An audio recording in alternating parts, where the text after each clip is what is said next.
I mean, I'm loving the length of my hair. You know what? Sure, we'll leave it down for a little bit. I'll probably put it back up.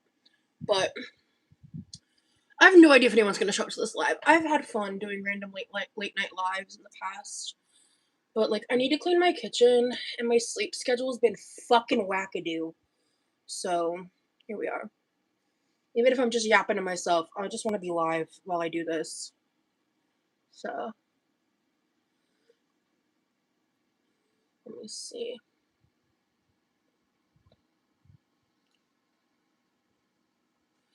Here we go.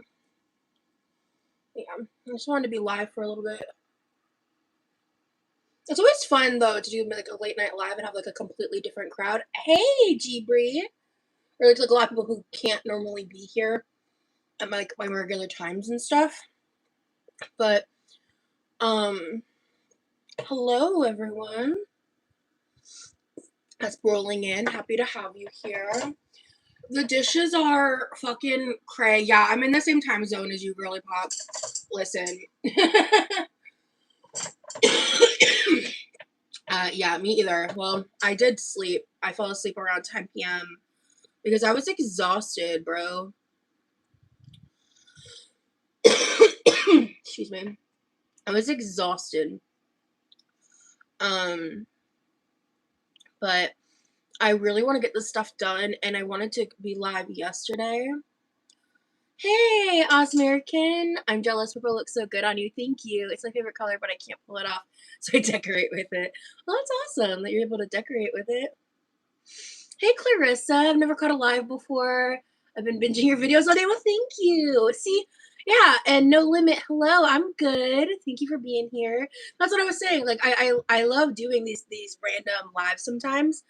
3 o'clock in the morning on a Sunday.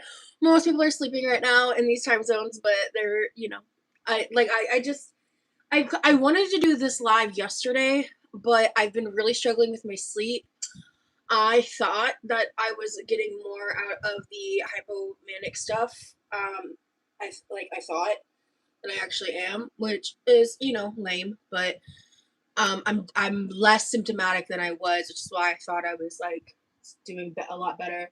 And to be fair, it's not as like shitty, but yeah, man, it's been a crazy few days. You have such perfect eyebrows. Thank you. You know, it's so funny. My mom and I actually fought a lot about my eyebrows when I was a teenager because I'm a 90s kid. And I was a teenager during like the early 2000s when pencil eyebrows and like penciled on thin eyebrows and you know, skinny low-rise jeans was like the it thing. And I wanted to tweeze my eyebrows so bad, and my mom was like, absolutely not. Your eyebrows are gorgeous. I don't care what anyone asks. My mom was before her time. I was about to sleep. Now I want to get up because of stream. Well, hi, Stinky. First of all, funny username. And thank you for being here. You can always catch the replay if you're tired. Oh, you're from Stone Mountain originally? I love Stone Mountain. I'm actually from northwest Georgia, like north of Marietta. That's where I grew up. It's 8 a.m. here. Good morning. Hello, Bridget Gidget. Remy's been good. He had a very eventful day yesterday. He's doing good. We talked for a good bit. He's asleep like a normal person. Okay, so I need to start working on these dishes because I also want to like write down the stuff in the fridge that needs to get used up, and I need to freeze a few things. Like, I'm forcing myself to do this right now because if I don't, like, I'm not gonna be getting shit done. And I am trying to force myself to overcome the like where I'm at mentally right now, because like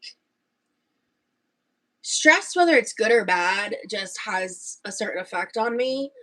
And also the past day or so I've kind of been beefing with Stefan a little bit, and that was unexpected.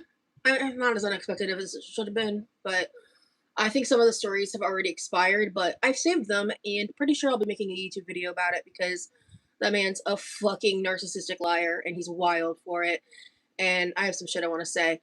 But beyond that, Um, and that's in reference to the documentary, by the way. But in case you're unfamiliar, hey, baby carrots. God, someone is up this late with me, also, right? I love that I get to hang out with my fellow insomniacs too. Speaking of Remy, tell him he made a new Sleep Token fan. Oh, he's gonna love that. I hadn't listened to them before y'all talked about it. Take It Back to Eden album is on repeat in my home. Hell to the yeah.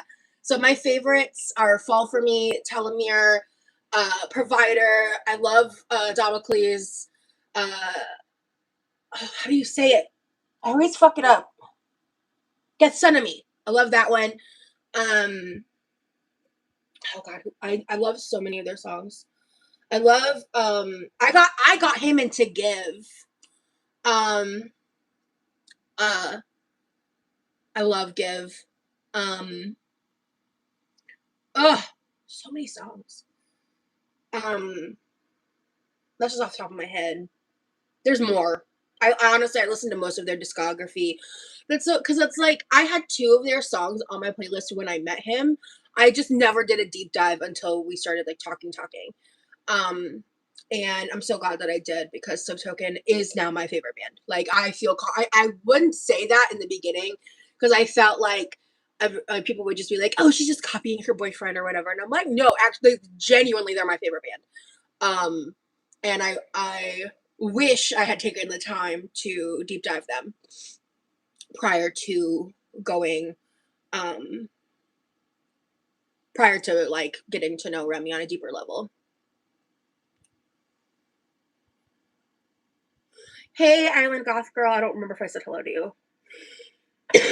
Oh, Oz American, I didn't finish reading your comment. I love it. It's just about 5 p.m. here in Queensland.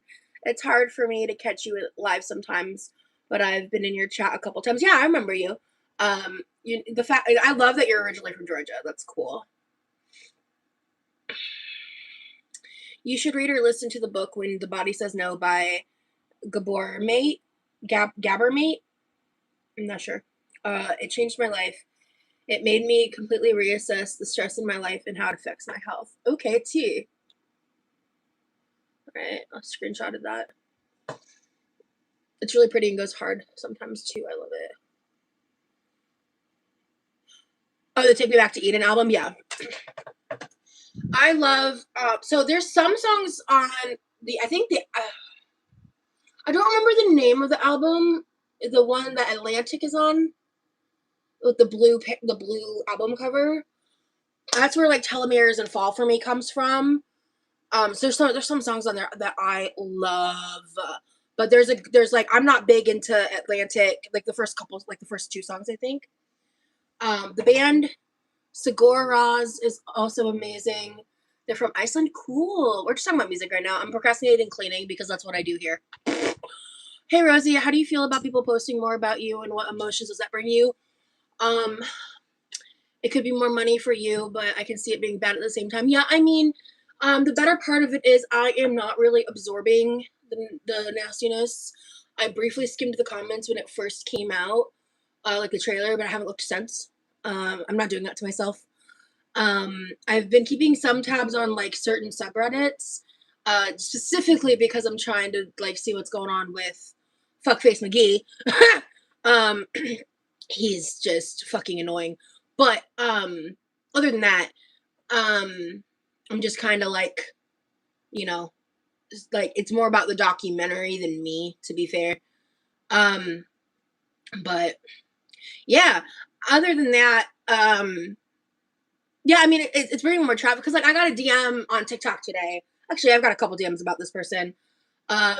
Someone who I don't watch anymore. Where I really don't think about much at all. I briefly, for like 5 seconds, talked about it on my members only on Friday. Because I guess like she's been on a fucking tirade about me being in the documentary. It's funny to me, honestly, because I just don't care anymore. You know, like I've been working a lot on myself, and I am currently struggling with like my impulsivity, and I am currently struggling with certain things, and I am running my mouth a little bit more than usual. Yeah, let them. Exactly. That's kind of what the philosophy I've been applying, right? It's like I'm letting them talk. It's hearsay. Not hearsay, sorry. It's just babble because you have seen a singular quote in a minute 30 trailer. You don't know shit yet, right? So it's like you're making all of these assumptions, and honest to God, they're like all wrong. Like, I have not seen any accurate takes personally at all. So it's just kind of like funny to me, I guess. I'm excited for you. This could be a good opportunity for you. Thank you. Yeah. And it's like, I also think it's just a really important like thing to highlight because I will say, like, I posted on my TikToks, my Instagram stories, excuse me, like the Sam at Every Size video from a year ago. Oh, I wanted to add it to the description of this live. Damn it, I didn't save it. But if you guys want to watch it, it's from a year ago. It's about like I searched Sam at Every Size Paradise. I had to scroll a little bit to find it, but I think there's like body positive house in the title, and it's from a year ago. It's got like 103,000 views. If you want a better reference and link, you can watch my Instagram stories. At least until they go back. But that's a great video for some background information on Paradise and Stefan. But there's just a lot when it comes to him that's just like nasty. And excuse me. And I just think it's wild that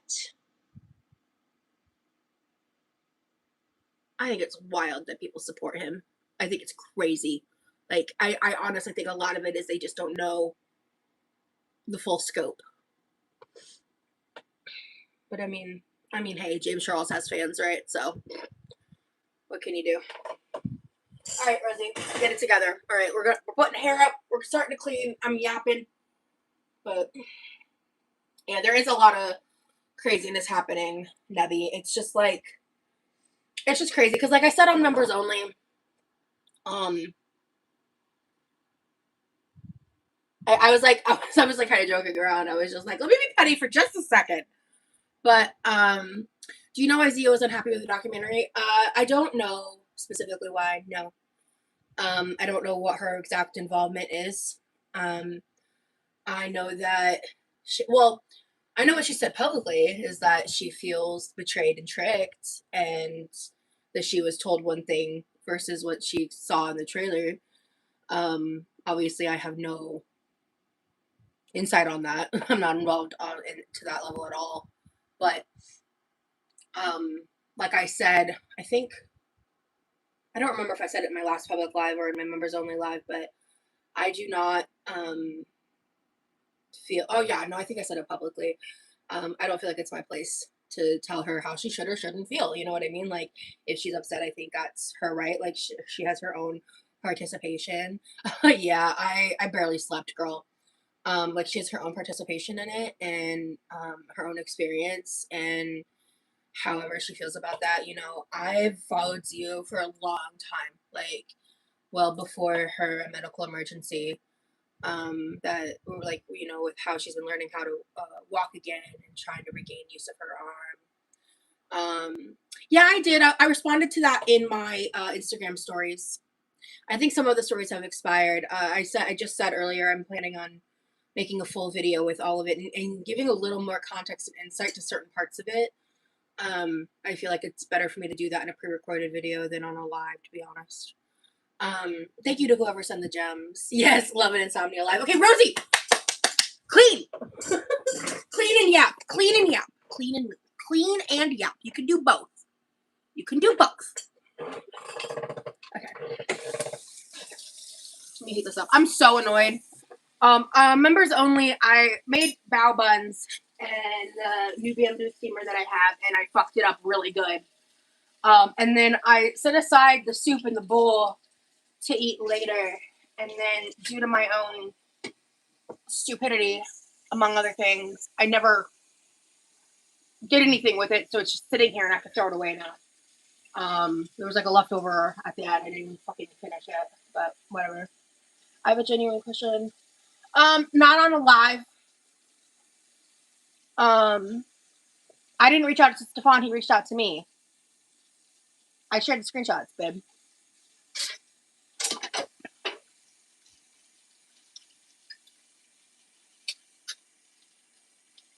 Yeah, he sent the first message. He added me. I'm pretty sure we started talking in, if I remember correctly, I'm like pretty confident I found him on TikTok like pre-allegation. And that's how all that transpired, and I didn't take it any further because he's fucking weird.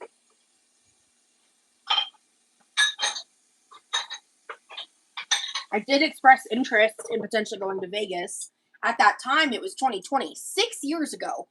That was before I broke my foot. That was before everything happened in Omaha that led to my breakup to moving to Florida. That was before so much shit came to light for me. I was truly an entirely different person at that point.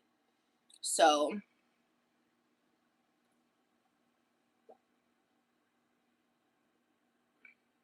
yeah, he's German, I believe. Thank you. I hope you write a book one day. Thank you so much. In Sync Clown Posse? Huh, cool username. I mean, I've noticed like a slight increase. Like I've got people reaching out to me. Actually, I'm getting a lot of people reaching out to me because,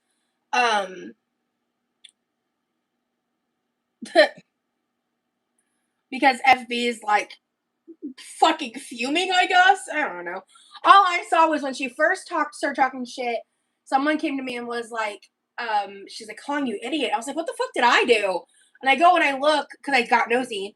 And I like the first thing she said is, Rosie's on HBO Max, and I was like, that's it. That's it. That's it.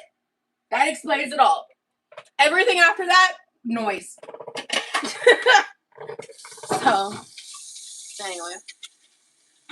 I haven't seen anything else from the new stuff. I don't care to, but I've gotten a lot of DMs about it, and people being like, and I've gotten multiple people being like, I came to check you out, and like, you know, I followed you, and I think you're great, blah blah blah blah blah. From her talking shit, I was like, all right, cool. I mean, thanks. So.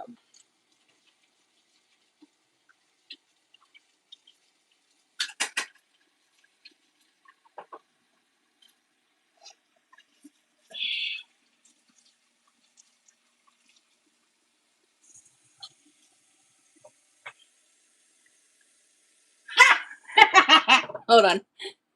You should do videos or lives about how you feel about things and call it Nosy Rosie. HBO Max is so mainstream, you're breaking out. But thank you, yeah. I've seen multiple comments of people being like, actually, I'm not going to say that. That's, never mind. Okay.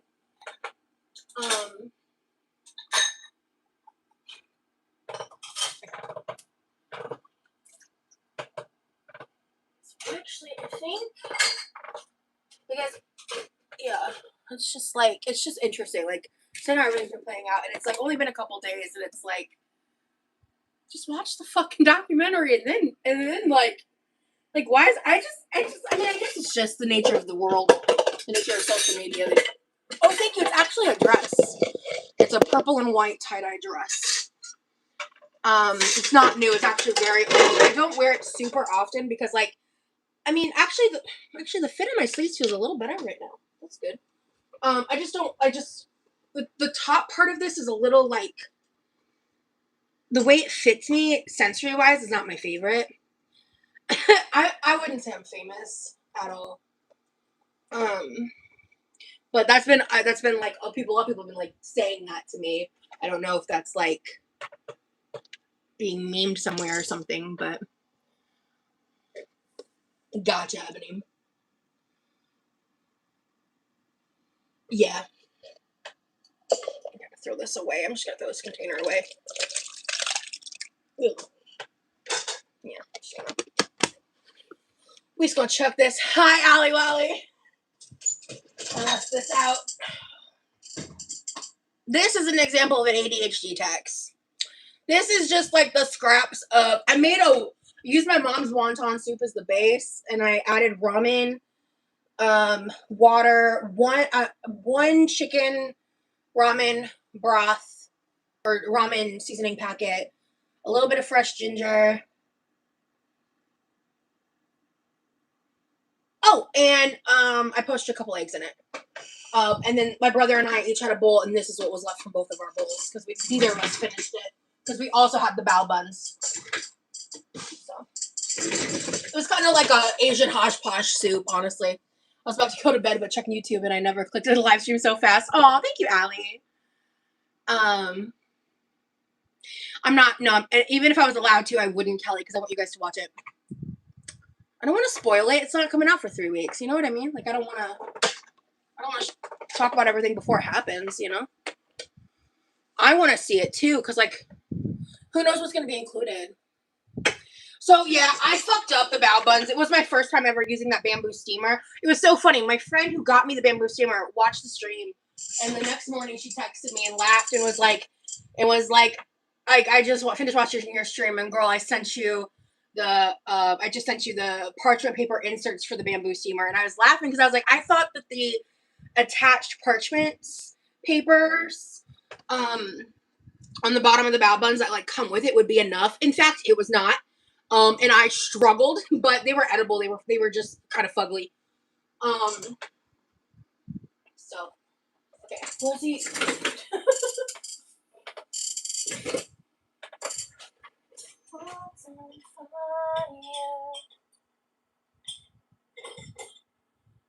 Can I just say, I love Alex Warren's music. He writes amazing love songs. When I showed Remy Ordinary for the first time, he was obsessed. And I've been listening to, I think it's called Fine Place to Die. I love that song. I think he's a really good musician. He's very much like, to me, akin to like Louis Capaldi. Yeah, sure it is. All of his songs are honestly great. But yeah. Well, because I've been really struggling with my insomnia, I've touched on it lightly that I've been dealing with some hypomania because I have what's called MDD, major depressive disorder, which is also known as unipolar, which can include for some people something called mixed episodes, which includes hypomania, and hypomania is a lesser form of mania, which is more associated with bipolar disorder. I was diagnosed when I went to the mental hospitals here in Florida, like 2023, when I met a psychiatrist he really changed my life. He was amazing. Who referred me to another great psychiatrist, who was the person who referred me to the psychologist. All three of them confirmed my MDD/PDD, which is persistent depressive disorder, which is essentially the same disorder, but longer term. My ADHD, my PTSD/CPTSD, which isn't an official diagnostic criteria if you're familiar with the DSM-5. And I think something else that I don't fairly remember. It might have been something like GAD, which is generalized anxiety disorder, which I don't like. I see that as under my PTSD umbrella personally, but you know, whatever. So I don't deal with hypomania very frequently, and I don't deal with hypomania in the same way that people who are bipolar deal with it, which is obviously because I don't have bipolar. Excuse me. But this, like the week leading up to the trailer announcement was a lot for me, and I'm still kind of like, I thought, like, when I went live, the day that the trailer released, and also Friday, I thought I was like getting out of it, doing better, but then I started I had like a little dip, and then I've been kind of struggling with some of the symptoms still. But I'm just trying to do my best, and that's one of the reasons why I'm live right now, so I can just kind of chat and do something that is something I've been neglecting because of the state my mental health has been in. And I'm really frustrated. I'm like really frustrated that it's taken me this long. So I'm just here trying to do something good for myself, you know.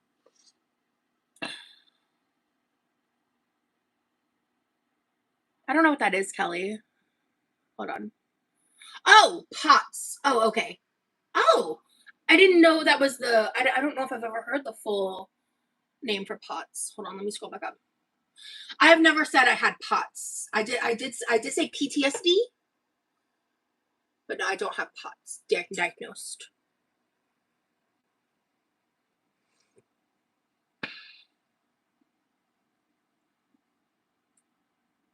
Hey, Lindsay. Awesome. I hope you sleep well. Yes, I think that, this all kind of started for me the day I found out that this is actually happening. That the trailer's actually, like, that trailer was coming out. Because, obviously, I've already had to deal with some drama, right? And it's like, and it's just like a lot of attention. It's like it's a lot of stress, good or bad.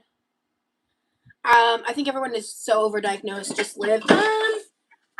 I don't agree with that. I think people are just now more informed now than ever, and I think that having the diagnoses helps me understand my symptoms. So instead of blaming myself and like hating myself for it and trying to willpower myself, I can treat myself through those symptoms and give myself grace and give myself space to take better care of myself, because I know I am not my disorders. But at the end of the day, a lot of these things and issues I have came from a lot of things being neglected in my childhood and not being understood or known at the time, for whatever those reasons were. And understand these things help me understand myself in a way that have helped me be a better person, a less messy person, a less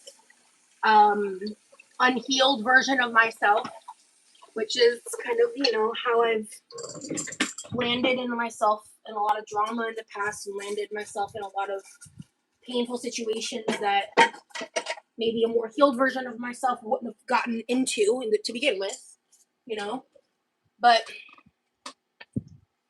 I feel like these diagnoses are information, and information is power. That's kind of how I feel about that. I don't view diagnoses as an excuse. I don't think people who are traumatized or bipolar or with BPD or with any cluster B personality or disorders or anything like that, I don't think any of those people are absolved from accountability simply because they struggle with these things. And that's why I believe so heavily in therapy, and that's why I believe so heavily in the things that I do. Those are just my thoughts.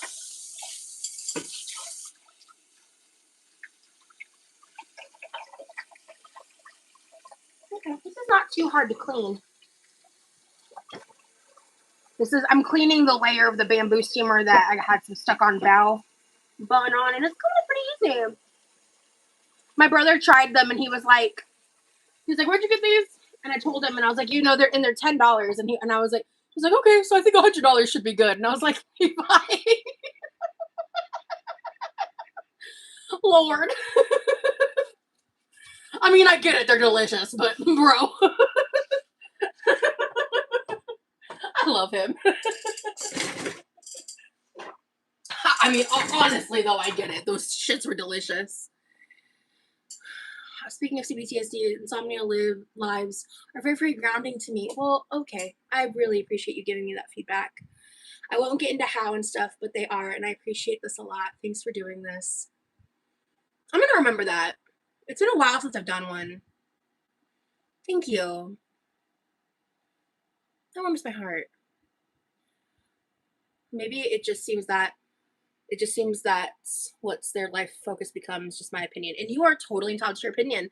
And honestly, Mystique, I was just sharing my opinion back, right? And I love it when I'm able to have those kinds of conversations, especially like in a respectful manner. Exactly, knowledge is power, 100%.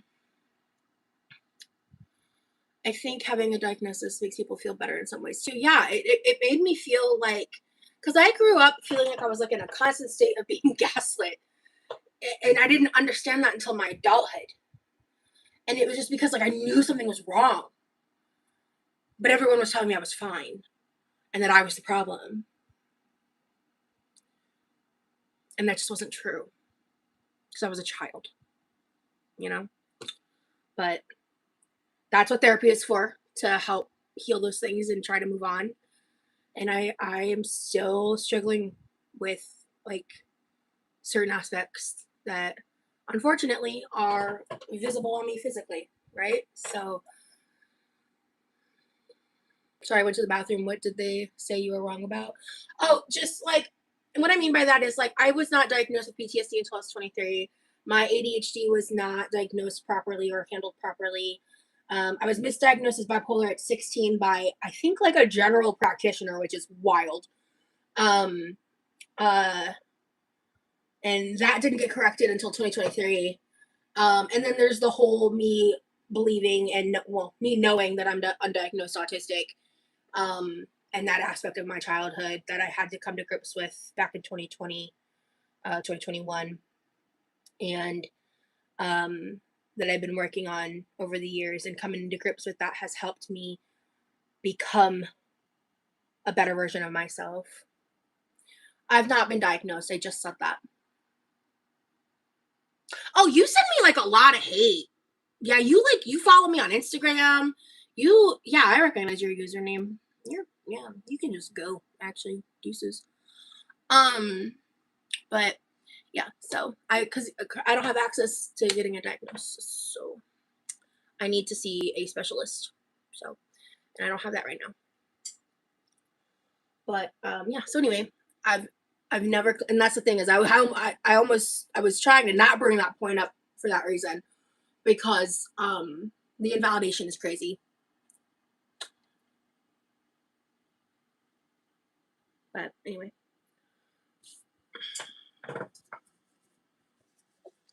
because if you don't understand the nuance of American healthcare, and you don't understand the nuance of being an autistic woman, and especially in my age group or older, I don't want to have a conversation with you about it, to be real. Ooh, you spent all this time unpacking, but you haven't moved in yet. Something really profound that affected me lately. I need to start moving in. Well, actually, so chronically Kelly, honestly,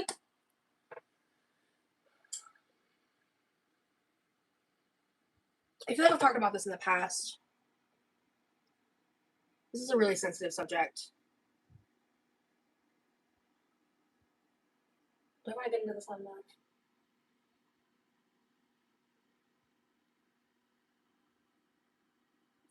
The man that I talked about in my We're All Insane podcast interview, the man that cyber stalked me until 2021,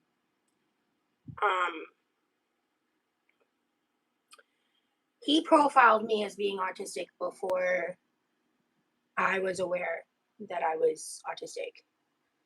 And he used that to neg me all the time. All the time. And so for a long time, I would not accept that possibility. And as time went on, I started, like, coming to some realizations. I started doing a lot of research, reading a lot of research articles, taking a lot of different tests. I spent the better part of a year listening to other people's experiences, talking with my therapist about it. Like, I didn't just watch a few TikToks and decide I was autistic. I know a lot of people love to push that narrative on people. That is not what happened with me. Coming to terms, I'm sorry if I cry, coming to terms with realizing that I'm autistic was one of the best things that's ever happened to me. It helped my childhood make sense. It helped me to stop trying so hard to make other people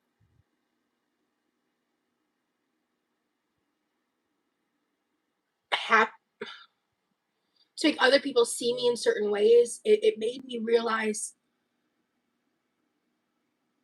how I can be truly authentic to myself. And it made me find a peace that I'd never had before I came to that realization. It helped me heal aspects of my childhood that I was not able to prior.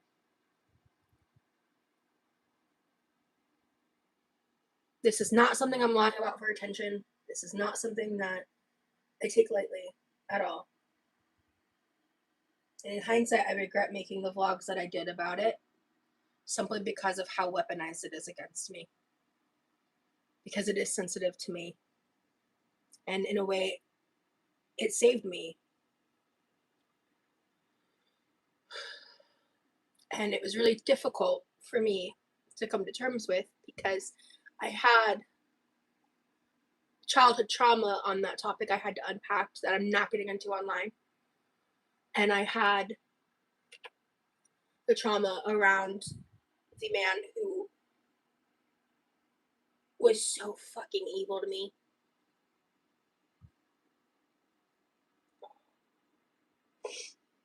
So if you want more information about my experiences with that, I don't want to rehash all my fucking trauma right now. So please, you can just watch the We're All Insane podcast for that. But that's the other part of this that I think is, like when I went live on Thursday, I don't think I really had like hit me, because all that stuff is going to come back up because the podcast is going to be talking about more alone, let alone whatever is or isn't shared in the documentary. And so that's been something that I've kind of been like the past day or so I've kind of been like sitting with too. And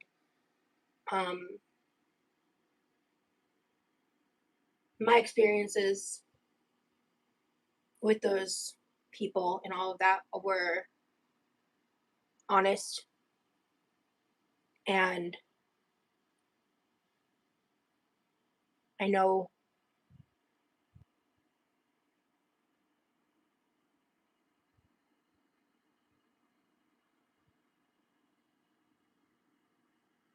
actually I'm going to say this instead. I'm trying to learn not to care about other people's opinions of the validity of my trauma, because I lived it.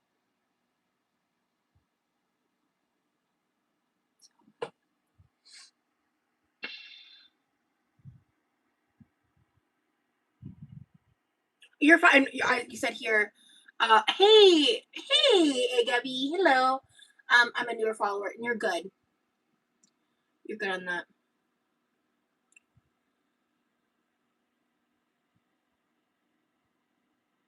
So Jake said, I thought you got tested for autism and said that you weren't. Did I miss something? That's not what happened. That's the thing. A lot of the drama channels are twisting what happened. I did get assessments. I mentioned it earlier in 2023. I asked them if they could assess me for autism. They weren't sure at first, and then they decided to go along with it. Then they pushed forward, and we did all the assessments. They went through everything.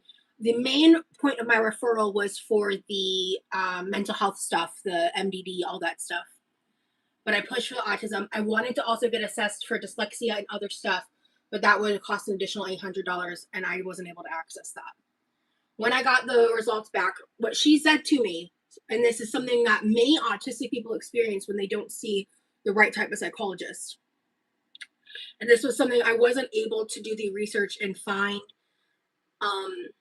the type of psychologist, the kind of specialist that would be able to better help me in my specific case. So what this psychologist said to me was, you are probably autistic, but not autistic enough for us to diagnose you at this time. Come back in 6 months and we can try again. And that's an inherent flaw with the United States healthcare system that is not a reflection on the validity of my experiences. Period. I have never claimed to be diagnosed autistic at any time. You will never find a clip of that happening. Anyone saying that is lying. I have always used the terms either self-diagnosed or, once I found the better term, self-determined, because I'm not a fucking doctor and I prefer that term. I've always stated to be that self-determined autistic. I'm not diagnosed. I didn't get the luxury of that as a child. I didn't get to know that about myself. I didn't get to be accommodated. Period. I'm in my kitchen at 3 a.m. because I can't sleep. So thank you, Bridget. Hey, Gigi. Yeah, I just didn't want to like say your name. That's what I'm saying. Why would 6 months be different than 3 months or that day? That's my point. They said to come, and that's the thing is, I think that place fucking like screwed me over, to be honest with you. But that is a story that I've heard from many autistic women, that they've gotten through the whole process, and then they go to like another doctor, and then until they find someone who's actually informed in neurodivergency. Thanks for clearing that up. Absolutely, Jake. And that's what's so disgusting about the ableist narrative that I'm lying about being autistic. It's fucking atrocious. It's disgusting because it's just you're uninformed about the aspects of what this is actually like for autistic people. And I will die on that fucking hill up till the end of time. I've never lied about my diagnoses. I have no history of that, and people have applied that to me because of Amberlynn Reed and her experiences and her story. That's fucking fuck all to do with me. So let's keep cleaning dishes.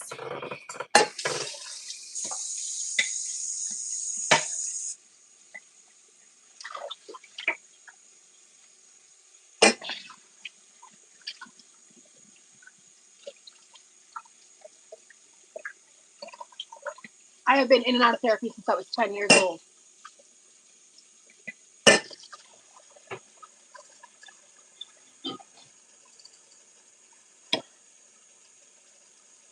That's a great question. Do you think getting diagnosed would benefit you? Seems you're confident in what you believe. I have gone back and forth on that. Charmingly awkward. In the beginning, it was really important to me for one reason. I wanted my parents to believe me. We have since had a lot of conversations. We've watched, we even found unrelated, we found like childhood videos of me. And I eventually got the courage to talk to them about that and kind of explain it and talk about things, certain aspects of myself from like my very early childhood years that I've known about my whole life. Like I didn't start talking until I was 5. My hyperlexia, all these different things. And I mean, like, I don't even know if hyperlexia was a thing that was known in the mid 90s. You know what I mean? I don't know. I don't think my parents knew about it, right? So ultimately, it's just like we came to these conversations, and I shared a lot of these resources and things. Like my mom has a psychology degree, so like she's very informed. So when I present her with facts, she's very knowledgeable in that, and we're now at a place where I no longer feel that way because they have come to terms with aspects of that I never thought I'd get. And I'm so great. I'm going to cry if I talk too much about that. I'm so grateful. So outside of that, I don't know, outside of if I want to go to college and get accommodations, that might be one of the main reasons I would want a diagnosis outside of just having it on paper. But with the current state of the world, I go back and forth on that a lot. Like, and that's just my honest feelings on that. So.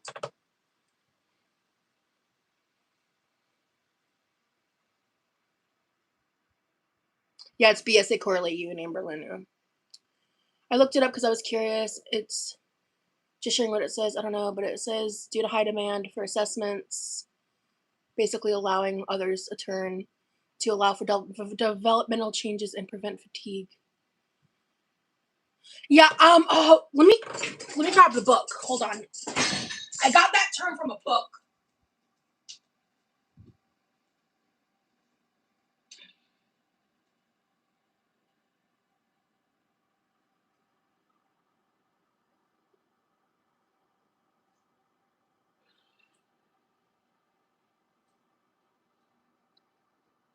I haven't read it in a while, so don't ask me to like go into too great of detail. But it's called, it's a little dingy, I apologize. Unmasking Autism by Devin Price, PhD, author of Laziness Does Not Exist as well. I haven't read that one. It's called Discovering the New Faces of Neurodivergency. And I remember specifically it was either the intro or the first chapter, like, hold on, a second.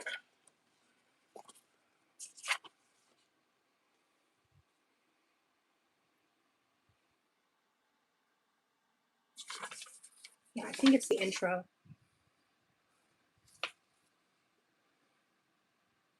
Oh, okay, yeah, that's a note I made. Okay.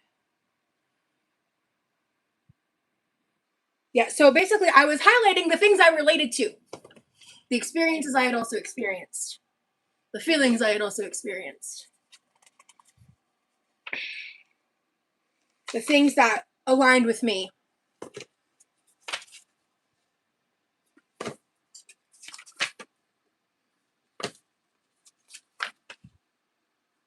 I could go on. Oh no! Oh no! I don't dog ear my books. That was an accident. Oh no! God. So yeah, I think it was the intro. Yeah, because like this is where the author just kind of talked about their experiences. I believe they're non-binary, if I remember correctly. I'm not sure. But yeah, so anyway. This book helped me a lot.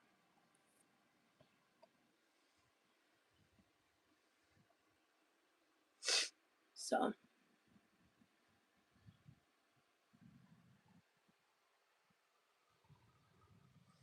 yeah. So I got that term from this book. But yeah. I don't know if I've talked about this book before.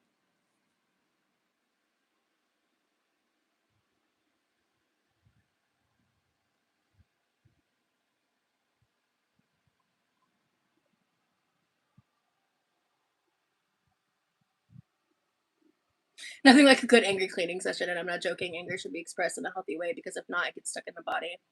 Real. So yeah, so this book helped me a lot, and it was one of the aspects of how I like talked to my mom and dad, and how I was able to really reflect back in my life, and along with like, because I read this like years later. Like I bought this while I was living in Florida. A lot of the initial research and stuff that I did was before I found this book, which is why there was a time where I did use the phrase self-diagnosed, but I feel like self-determined is more accurate. So, anyhow, yeah, quickly. I'm gonna at this rate, I'm not even gonna get to the freaking fridge.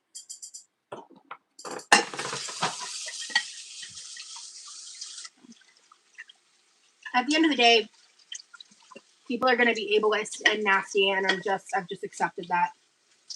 But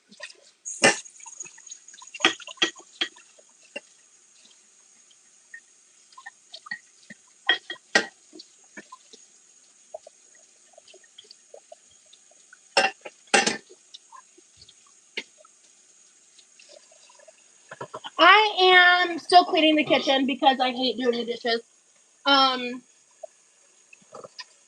But once we're done with that, I wanna go through the fridge.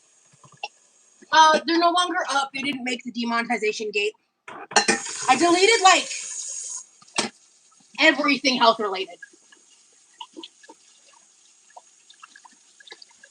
In a effort of being abundantly cautious, because in case you're new, I got demonetized back in November.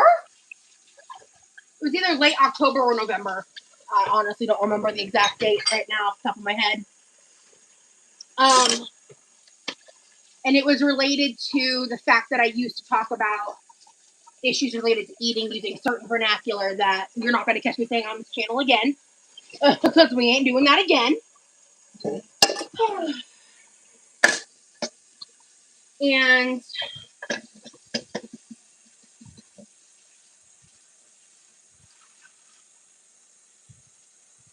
Yeah, my mom got graduated from college when I was 17. Well, I don't want to get into specifics about the journey I went on with my parents regarding me being autistic because we're good.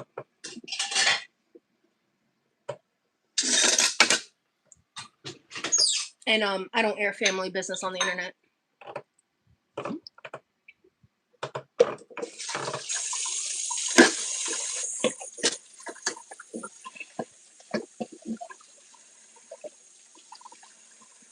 I've discussed in the past about my frustrations on that topic, I believe, but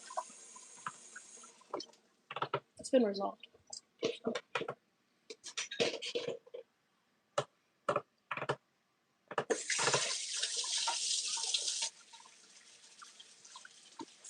If she ever wants to say anything on it, she can, but my mom doesn't like to get involved with that kind of stuff, and I don't expect her to.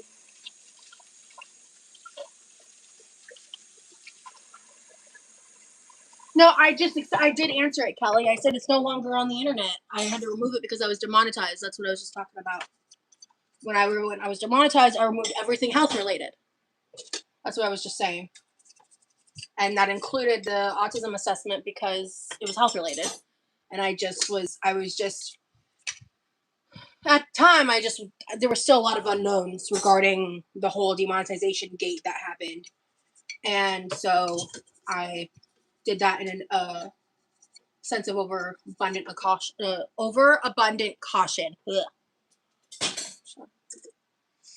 I don't normally delete content. I really don't. I deleted a ton of shit when I got demonetized because I wanted to make sure that I got remonetized, you know? And I wish I hadn't deleted as much as I did knowing what I know now. But say lovey. It's actually really sucks. Because I feel like there's a lot there that would benefit me if I still had it up. But whatever. I can't undo it.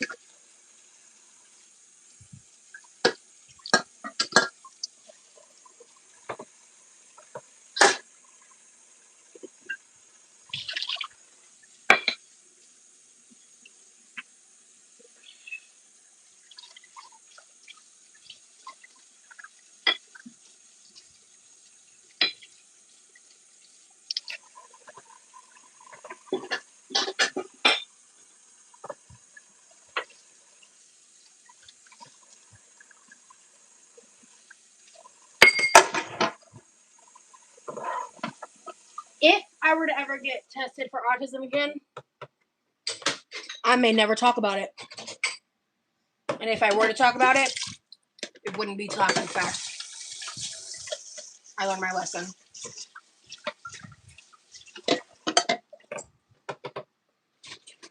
And quite frankly, like I said, I wish I never had made it into content. I wish I had more foresight into how that could be weaponized against me. But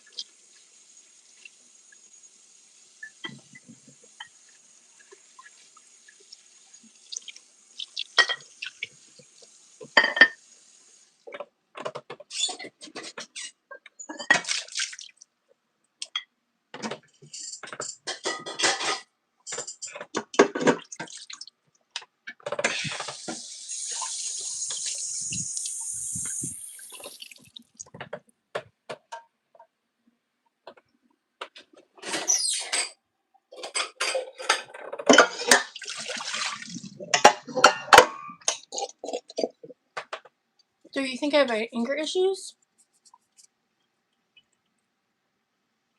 No.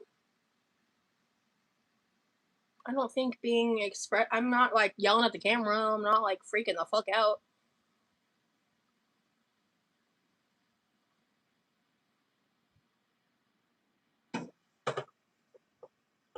I know it's not that great having autism. It fucking sucks. For a lot of reasons. Good night, Allie.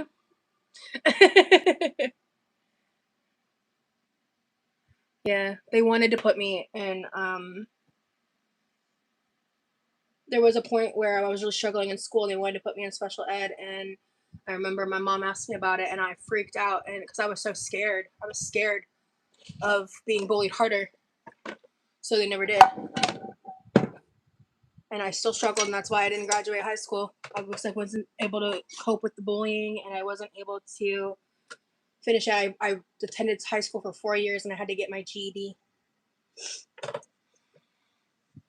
Trust me, I know it sucks. It's not something I want. It just is. I don't know. I don't know how else to make that like obvious.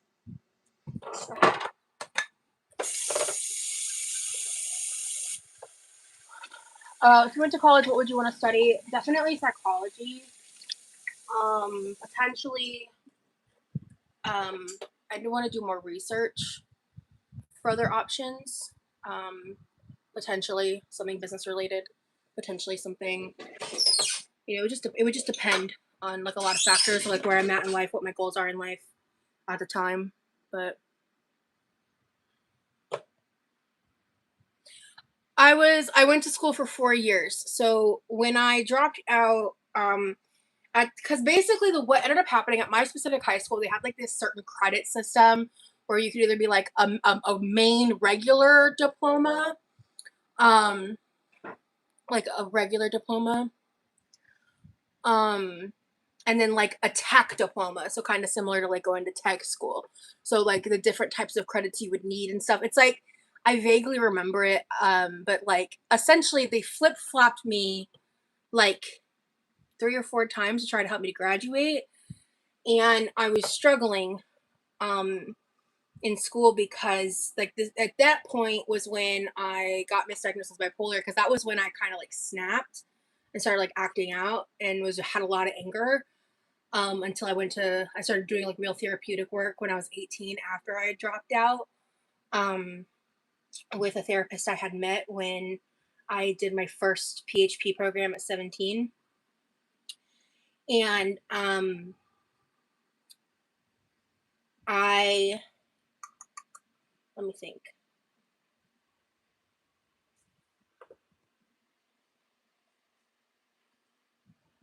So, oh right. So, they told me I was gonna have to do an entire year of school, like a full class load essentially. Most of it was gonna be superlatives, like things that weren't even actual like math or whatever. Like I think there was 1 or 2 like actual classes, but the rest were credits I would need to get either the tech or the non-tech degree. And it was because they had flipped me multiple times where if I had just stayed in one, I might have been able to figure out a way to graduate, possibly with summer school. I'm not that part's a little fuzzy. But hey Levi. Oh, actually, hand me that. I'll get some water. I'll put it back later. Going to bed. Okay. Have a good night. Have I been too loud for you since I've been out here? A bit. Okay, I'll tone it down. All right, thank you. I knew you were up, so all right. Have a good night. Okay, so I gotta turn down the volume. But yeah, so I was freaking out. Like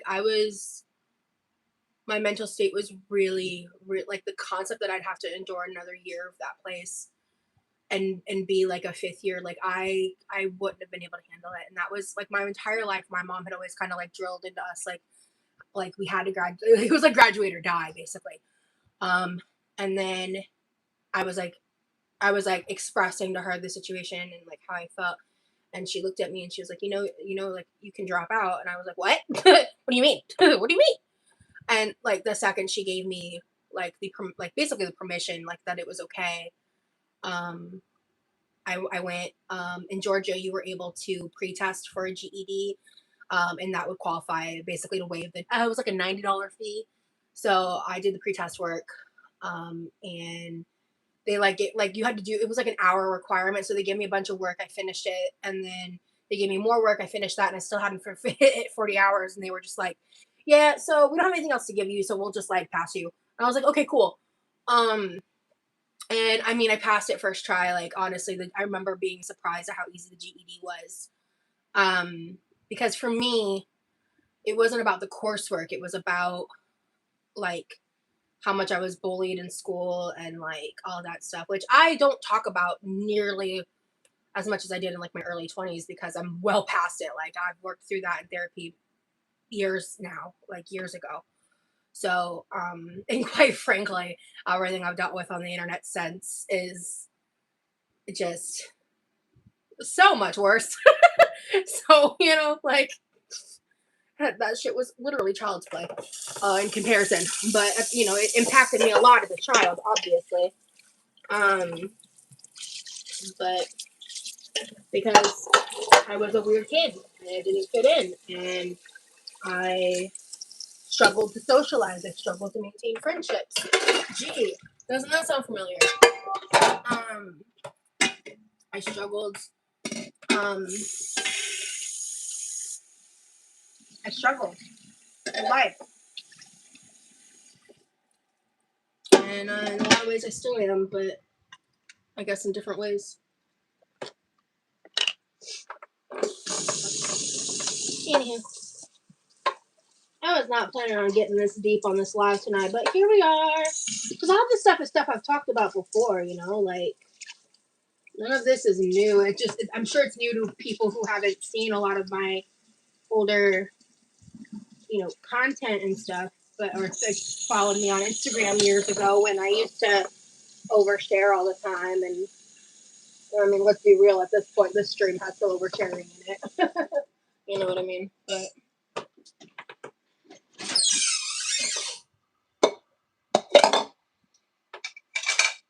I think it's revolting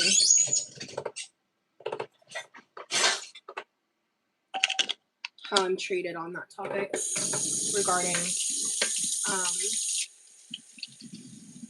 my trauma and the topic of autism and all that. Thank you, Kelly.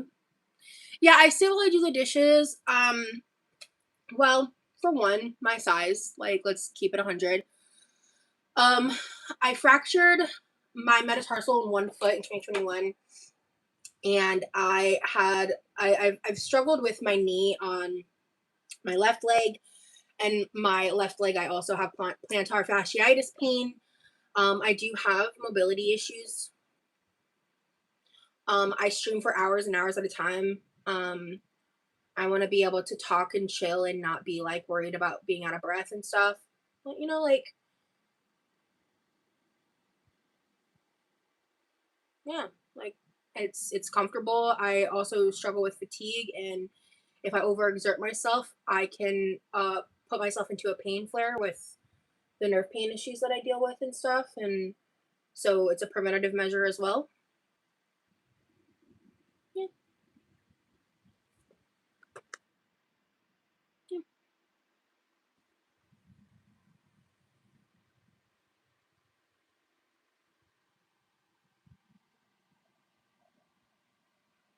Hey, Cook the Book. Yeah, the documentary stuff is wild. Yeah, I hope you guys watch. Oh, you got some Taco Bell? Nice.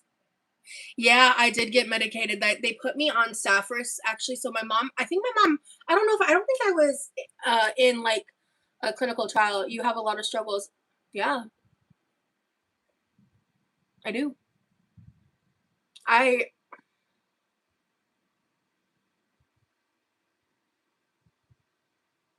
You know what? I don't want to dig deeper into that.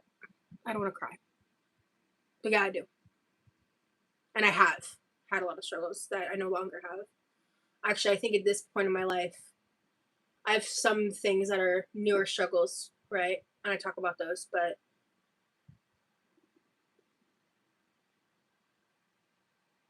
knowing the things that, like, knowing what the things I struggle with are helps me struggle less because I'm able to be kinder to myself. Yeah. I love your honesty. It's so refreshing for a content creator to just tell it like it is. Thank you.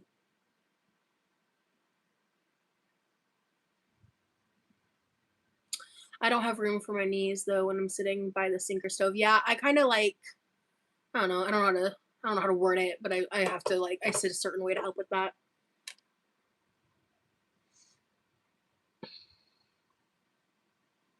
Yeah. Oh, sorry, Sapphiros. Actually, the reason so I was like, I was young. I had to have been like 18, 19 when I first tried Sapphiros, and I got in early.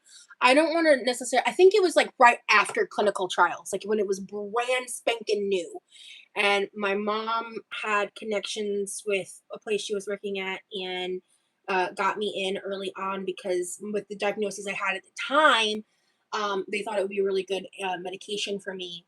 And I used it off and on for years. And then when the generic came out in 2021, I was really excited because I thought it would help me. And that was after I experienced medication induced psychosis in 2020 from the malpractice of being switched from one facility to another and them not sending the script over after they had spent days giving me they had been over medicating me on some I'd have to check the medical records to even know what the medication was. But that was the first night I experienced medication induced psychosis, and then I have had at least 3 episodes of psychosis because of that. um, and I had medication-induced psychosis again when I tried the generic version of Sapphiros because I did not need an antipsychotic. So, yeah, and yeah, that's why there's clips of me acting kind of fucking crazy and saying wild shit. There was a point where I genuinely believed I could see sound. All right, like I mean, there was a point where I genuinely believed I had what's it called, synesthesia, because I was experiencing psychosis during that time.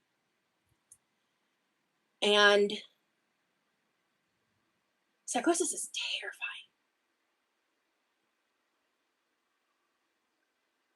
I wouldn't wish it on my worst enemy. And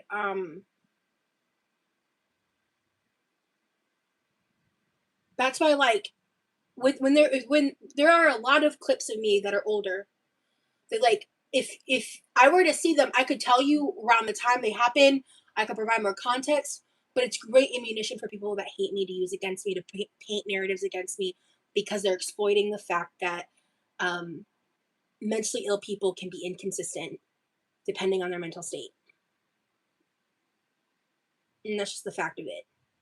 And that does not absolve me from any accountability of wrongdoings at all, which is why I think it is important that when I feel like I've done things wrong, that I take ownership of that I apologize for it. And that's what I do.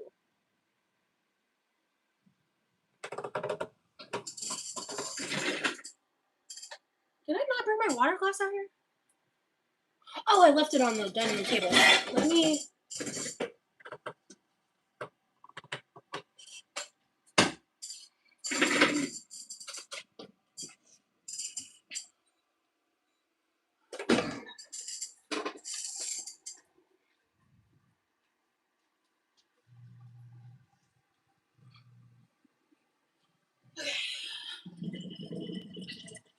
I'm thirsty. Alright, so then I'm running the dishwasher. I'm gonna set this stuff aside for now. I need to spray down the side of the kitchen again. And then I'm gonna take y'all out to the freezer real quick. I'm just gonna do a quick glance and write some stuff down just to help my memory. And then I'm gonna do the same thing in the refrigerator, but I'm gonna spend a lot more time with the refrigerator. Because there's I needed to do this a while ago, but I just have not been in the space to. So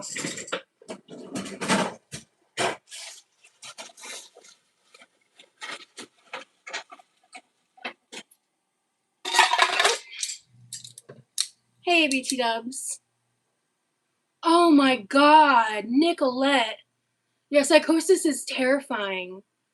Oh yeah, I did experience visual and audio hallucinations when I experienced psychosis. Yeah, please delete your comment. That's pretty graphic, to be honest. That's why I'm not saying it out loud. But just, yeah, I mean, psychosis can be that. Like, I'm grateful that I didn't do more damage to myself in my life than I did. I've lost a lot of people in my life because I was out of my fucking mind. Like, yeah, psychosis is terrifying. It's not funny, it's not cute, and neither is autism. Like, it's not like a fun, quirky thing. And that's never something I'm trying to perpetrate, you know? Like, it's just the struggles. Yeah, so look up synesthesia. I think is the best thing I can tell you. It's like where you kind of essentially can, and it is a real thing people can experience, where like you can see like with music, you can like see colors and swirls and stuff, and like visuals essentially. Um, I genuinely believed it for a while.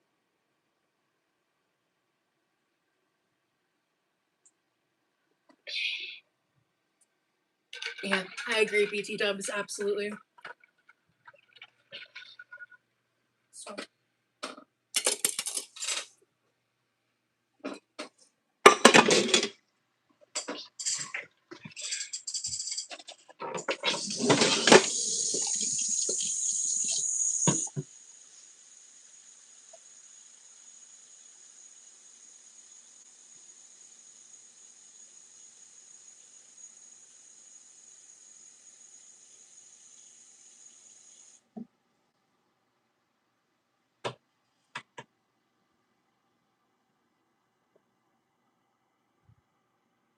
hey, human being.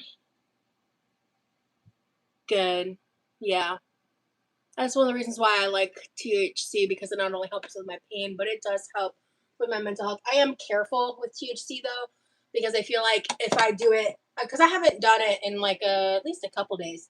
I always take like little mini breaks in between, or like sometimes I'll even go even longer. At this point, I'm about to take a pretty long break for financial reasons.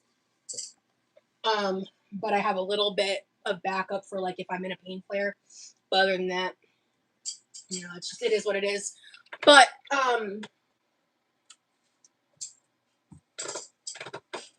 let's see.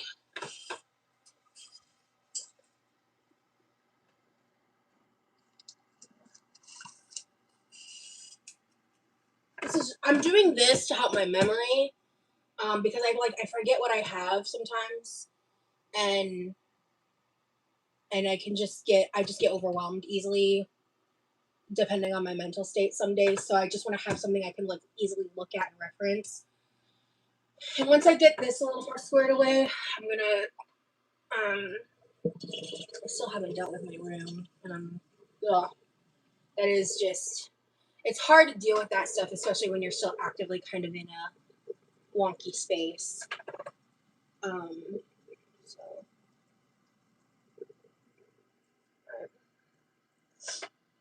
okay.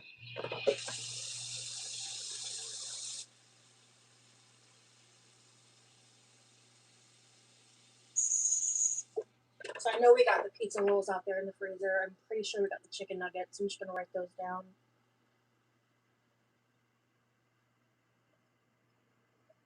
We've got frozen fruit. I think we've got strawberries. I need to do something with that.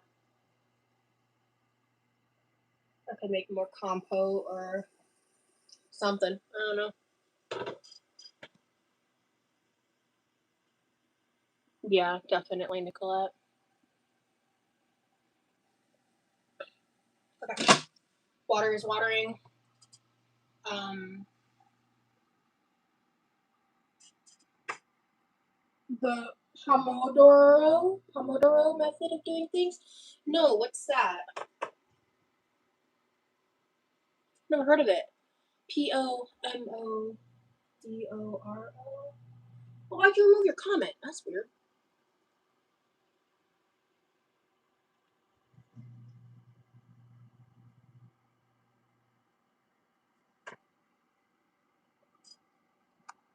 Thank you for being a safe place to vent. I never tell people about my past. Thank you, Rosie. Well, absolutely, Nicolette. Like, yeah. And to what you were saying earlier, I just want to reiterate. I promise I don't want to be autistic. I promise. Cause it's not. I don't think it's just something fun or quirky. It's It's an answer to a lot of pain from my past. And it's a tool, it's the knowledge of it is a tool for me moving forward to be honest with myself and authentic with myself.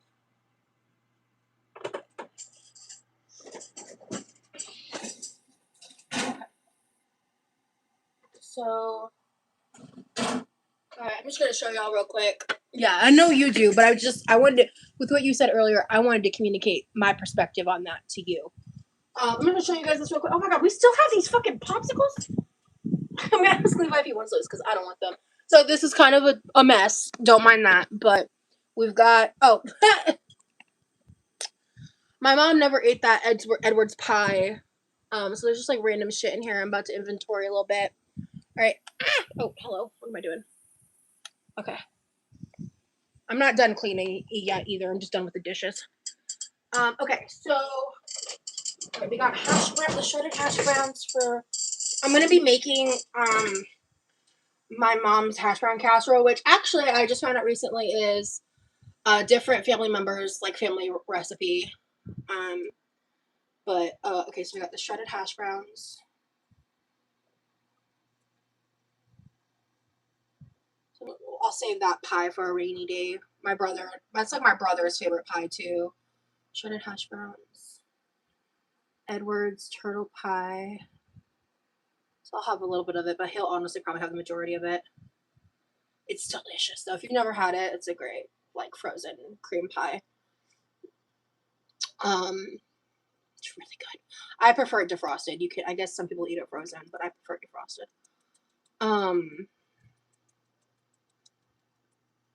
And then we have we had a little bit of edamame. We have the frozen yeast in there. Just don't want to leave this open constantly, so you don't mind me.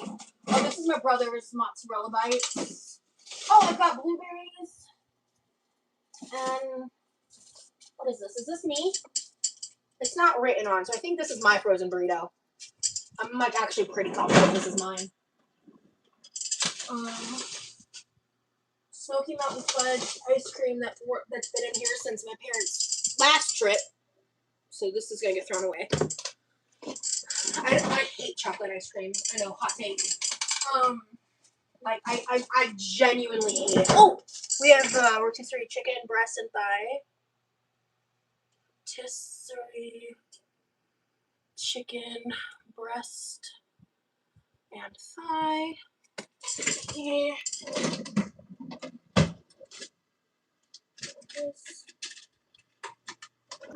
So I threw 2 in here. I remember that I didn't write on, and I've eaten 1. So Rosie BB breakfast burrito. All right. Can you close? Jesus. Okay. Oh yeah. We have the blueberries. And is that pineapple stuff? Do I still have a pineapple one? I think that's pineapple. No, it's not pineapple. Woo! This might be freezer burnt, but we're gonna give it a try. I am 34, yes. We got the edamame. Oh, and there's a pie crust in here. Sick.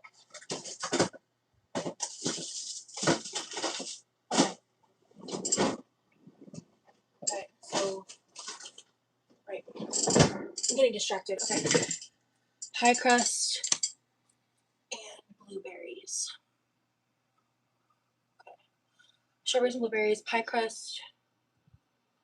I could make a quiche. Oh,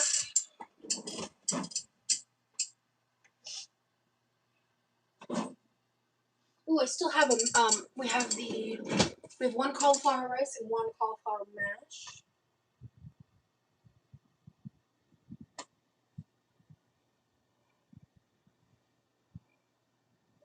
Okay. I could probably combine those and make like a cauliflower grit kind of situation. My mom bought that street corn. She didn't eat it. I'm gonna save that for her. Oh, I still have some chicken broth. Oh, I have a little bit of that grilled chicken left. Frozen. That needs to get eaten. Grilled chicken. Green bag. What was I just saying?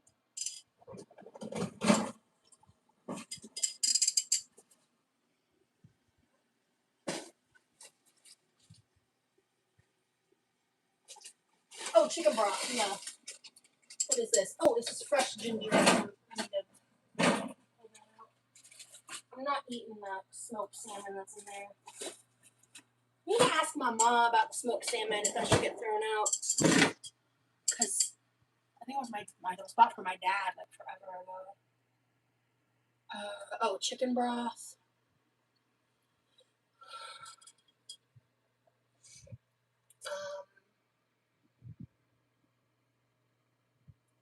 Ask about popsicles.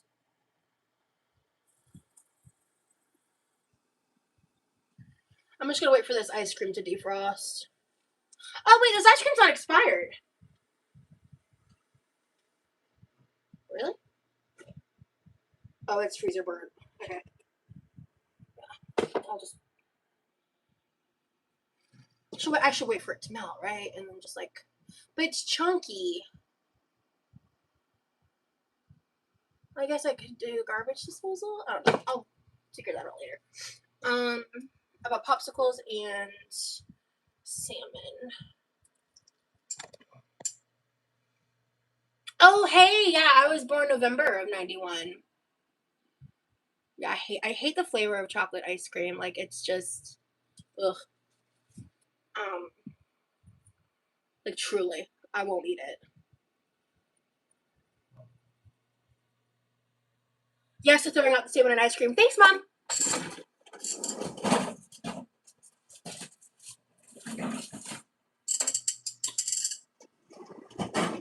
This is very old, like so old. That's why I'm not gonna try eating it. They bought this like a very long time ago.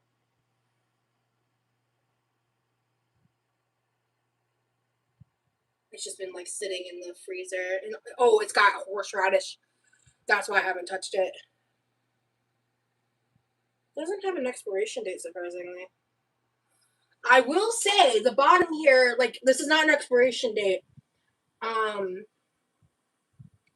But the bottom here does like say trademark 2021. So there's that. I don't know if that's indicative of how long that's been around or not. But yeah.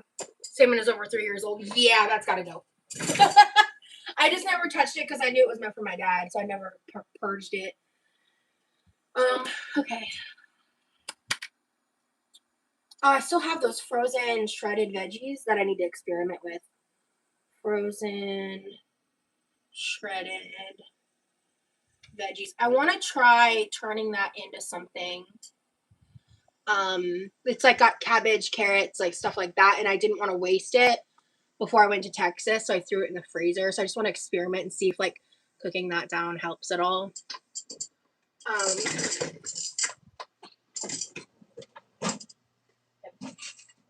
I'm gonna get up and come over here and look for a second.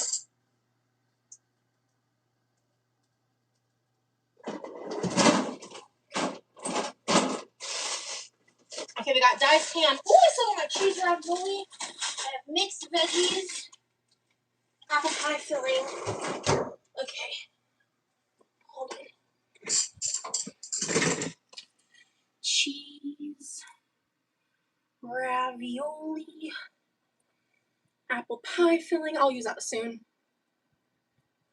That's from December. Apple pie filling. What did I just say? Cheese ravioli, mixed veggies. And I think I'm forgetting something. Yes, that's my mom. Hey, Sia. I'm doing good.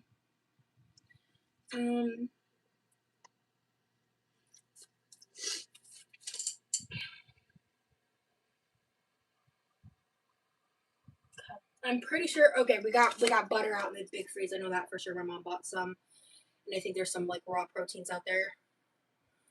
Okay, let me put this water out there. We're just gonna go out there and I'll just show you guys a quick pan of the freezer. I don't know what it looks like right now. Oh, Mom, if you're still in the chat, should I also toss out the orangecicles and fudgesicles that aren't getting eaten from when, you know who was visiting? Like forever ago. If you're here, let me know.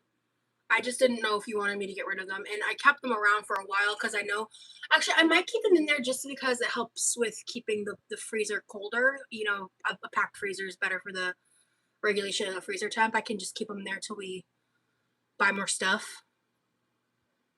But if you're here, let me know your thoughts. Okay, so I'm going to do the freezer out there first, and then I'm going to do the refrigerator.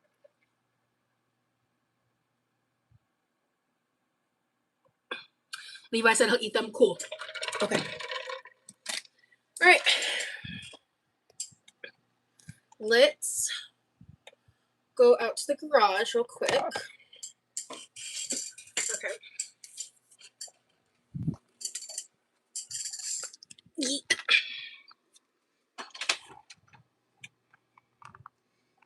Ooh.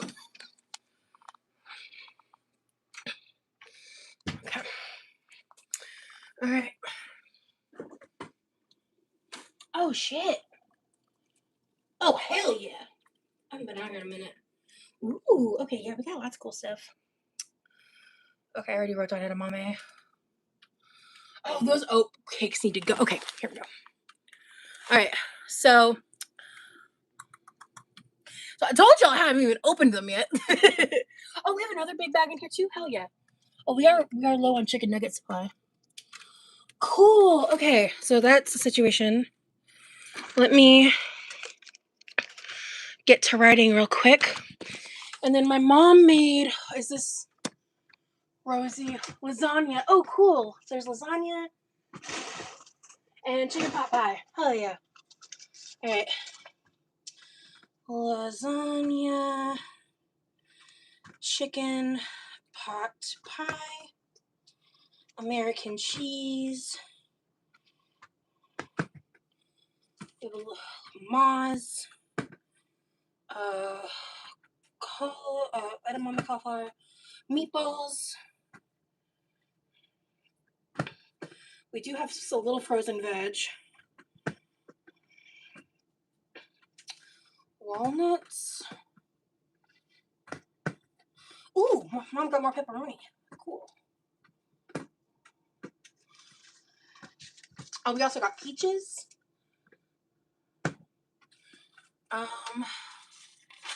Pretzel dogs, ground beef.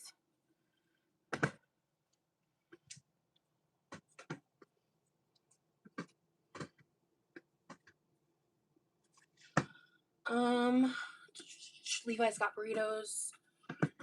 Oh, we got some frozen biscuits. Oh, I got a single Hot Pocket. Cool. Biscuits. I'm actually going to take that with me. This was a straggler. Oh, Levi's got waffle fries. We got tortillas. I got my frozen pizzas. We have one thing of wontons left. Oh, I got those Dove ice creams I need to eat.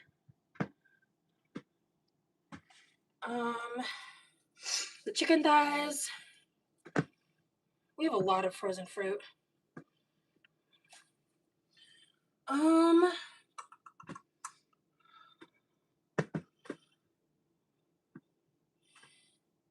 We got some.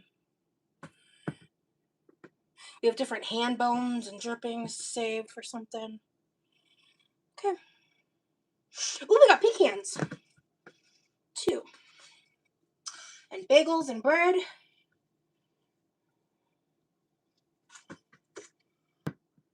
Sick. I don't really eat my brother's waffle fries. I don't touch his boga burgers. We do need some chicken nuggets though, because he and I both eat those fairly regularly. Okay.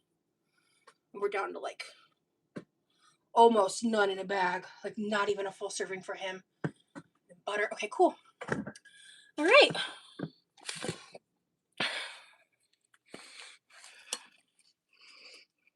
Yes, she's back in Norway. Yep. It was a short trip, unfortunately. It's hot out there. Oh. Okay. Cool.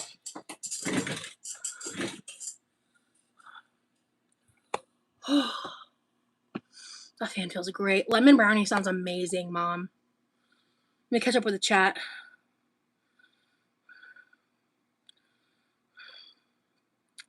Yeah, I love edamame. I am taking inventory, yep. Because I have memory issues, man. And I want to know what I have.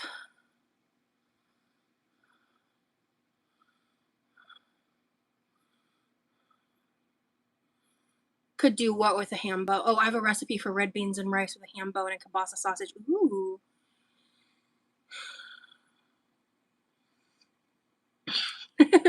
Well, we do have food storage. Like, we've always done food storage, Ebony. I'm bad with our deep freezer. I never remember what's in it. And that is exactly why I'm inventorying, Kelly. Yep. That is exactly why I'm doing inventory. I'm going to sit here for a second because when I get hot, it's just like very unpleasant. That actually is helping. Do you like lima bean soup? I'm actually really picky about soups, to be honest. I've been getting more into like when we make the homemade chicken broth, but I hate being hot. A little activates my pot syndrome. Yeah. For me, being hot can just make the inflammation stuff trigger faster or more easily and just make everything harder for me. And I just also get very overstimulated and I hate it. Yeah, my mom makes like a I forget what it's called. Like it's like a ham hock bean thing. I personally don't like it. Her and my dad love it. I just think I don't like the recipe. I think a lot of people do like it though. It's a pretty like common thing to eat. I'm not looking forward to the refrigerator. Mom left this like baby spring mix, but I have no salad dressing in the house. Like, because I normally just buy the salad kits that come with dressing, and I don't know what to do with it without dressing. And I don't eat oil-based dressings. I eat like honey mustard or creamy dressings. Because texture-wise, I can't do vinaigrettes unless it's like a raspberry or strawberry vinaigrette. I need to find the lemon brownie recipe now. That sounds amazing. Yeah, it does sound amazing. It sounds like a lemon blondie, right? Is that like similar, Mom? Or is it? Because I don't think you're doing lemon and chocolate, right? It's gonna be like a yellow brownie, kind of similar to a blondie.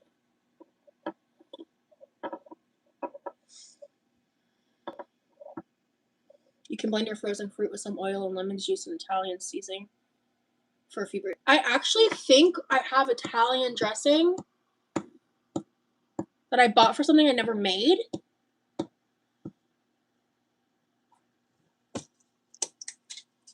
That is such a good idea. Hold. Thank you. Oh my god. Yeah. Yeah, okay.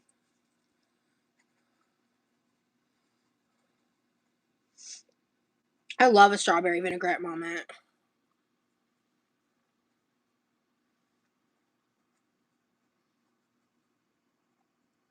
Not me writing moment. Oh my god.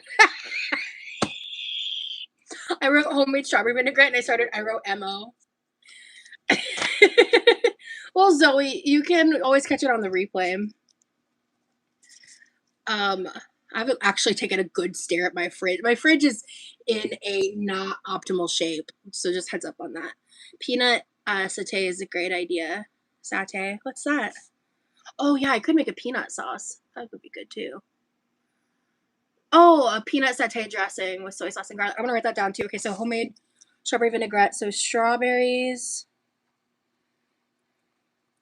olive oil, Italian dressing, because I don't like Italian dressing like as a salad dressing. I can try it with the Italian dressing. And I'll read ingredients because I might not need olive oil. Read ingredients. But because I do like, I've had strawberry and raspberry vinaigrette. I've really liked it. Basically, sweet vinaigrettes I can kind of get behind sometimes.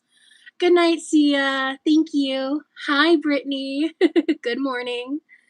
Okay, so then a peanut I need to Google a recipe for that. Peanut satay.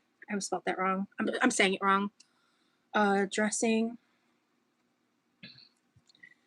So you put soy sauce, you said. Soy sauce, garlic.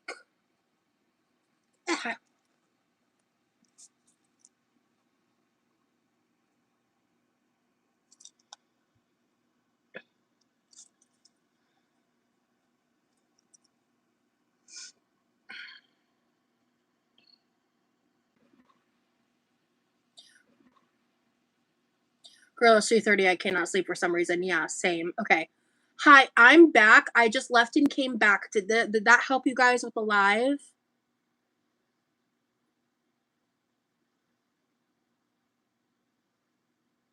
Okay. Is the lag still there?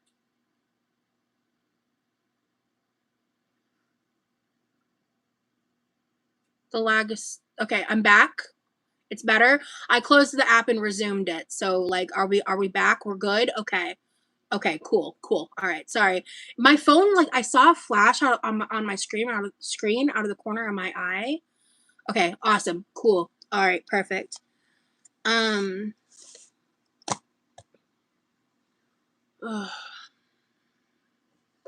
I only slept from like 10 to about 1-ish. Yeah, I think that's about that time for me too. Yeah, it is. It's 4:28 in the morning here.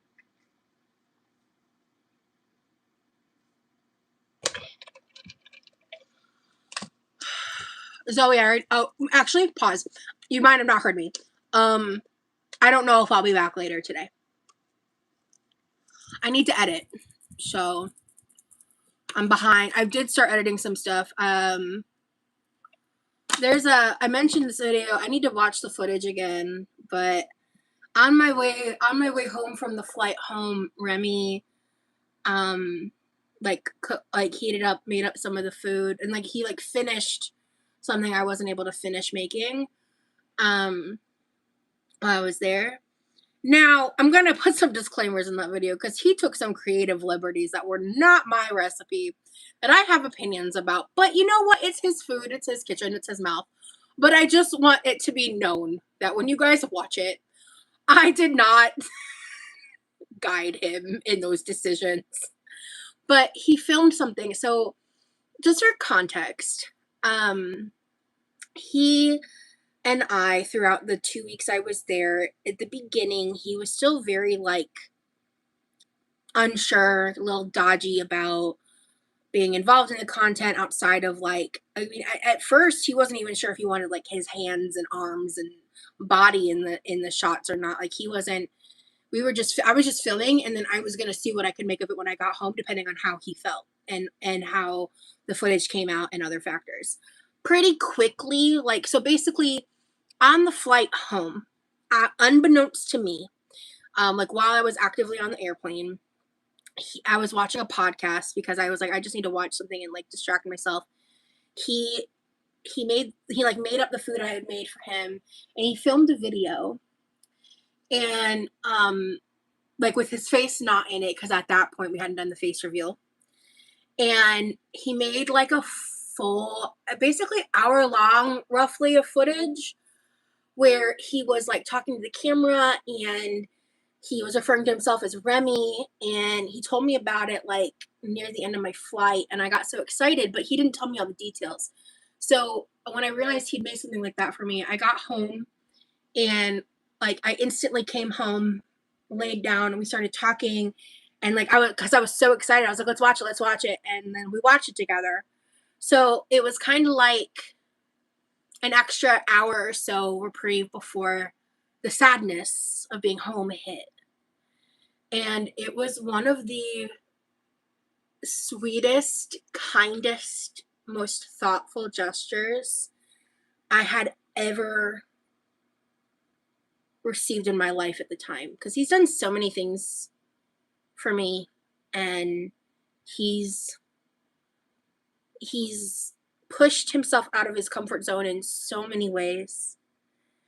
And I was shocked when I watched that video for the first time, because before that him making that was his decision of, or his way of telling me that he decided that he wanted to be more involved in my content. Because when I was filming, like, it was an unknown. It was like it was something that we were both like, more him, I feel, because like I was comfortable with him being involved up to a certain point at that point.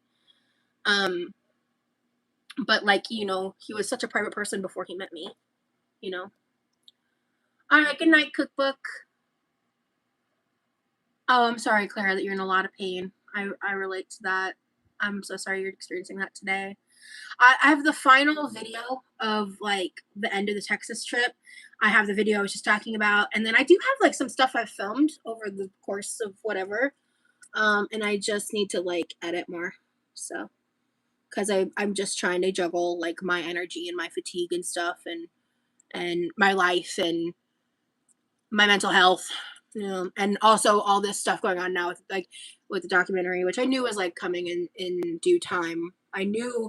I've known for months that it was coming at some point this part of the year, but I didn't know what month. I didn't know. I was given a very broad time frame, so I've just kind of been like, thinking and feeling on those things for a while. But I only got like a week heads up when I knew it was like coming. So.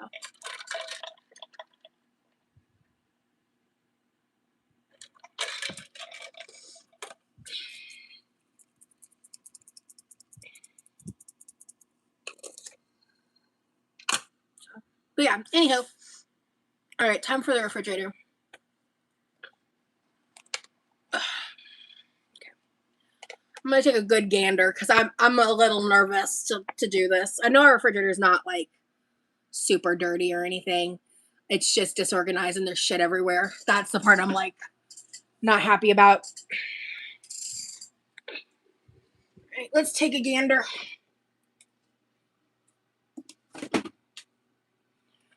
Yeah. Yeah, she's not too shabby. Yeah, she's not too bad. This is the insanity going on right now. So that's our refrigerator. And let's get going. So I'm gonna be. I need to. Hi. That's a crazy angle. We're gonna fix that.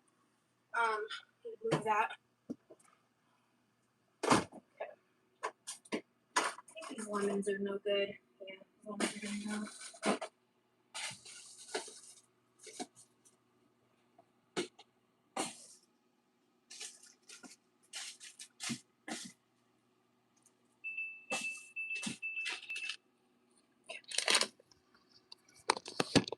There we go.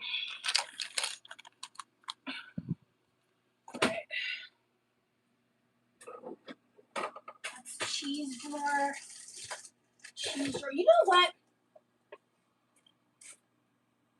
Good. This is still good. I need to like work on that dressing idea like tomorrow. This needs to go over here. Eat that tomorrow. I could probably prep these now. I should dice these up or slice them up or something.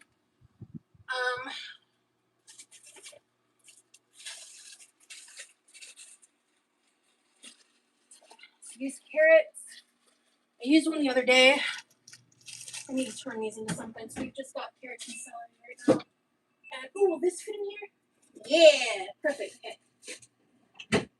Those can go in there. This is just a little bit of canned pineapple.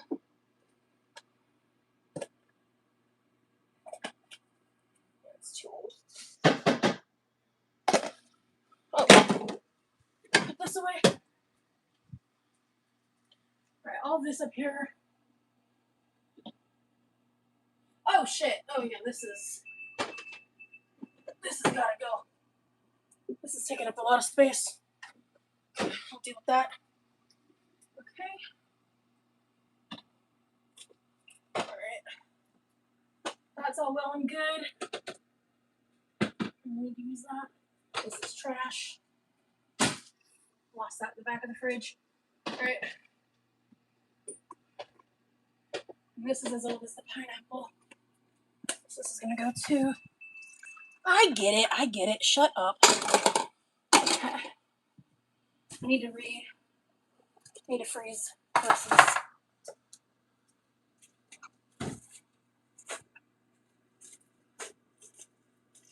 This is a frosted chicken. This needs to get used. All right. Ooh, okay, cool. Chicken and bacon. I got the lasagna sauce and got the pizza. Where's the pizza crusts? Mom, I missed those. Did I miss those in the freezer? This needs to get tossed too. Wait, doesn't need to get tossed? No, it doesn't actually. I'll eat some of that though.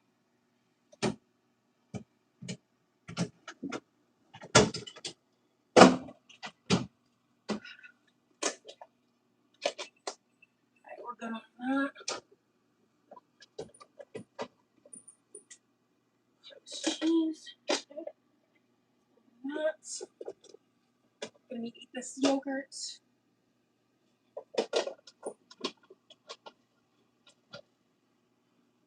Oh, that's trash. Alright.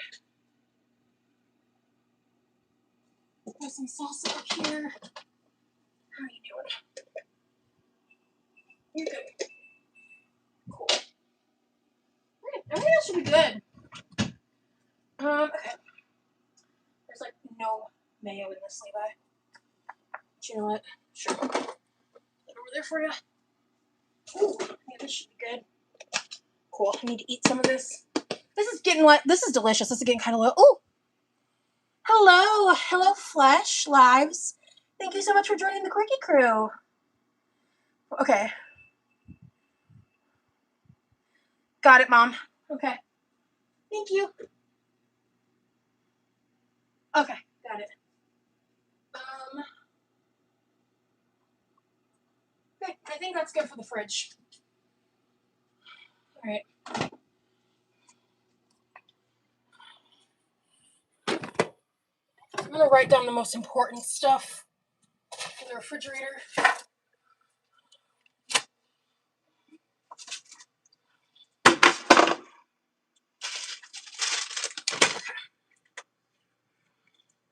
Oh, drop my towel. Oh, okay. Mamma mia. Okay. I'm getting tired. But not like tired sleepy, just tired fatigued.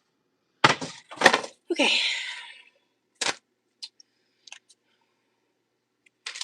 All right. Fridge. Items. Okay.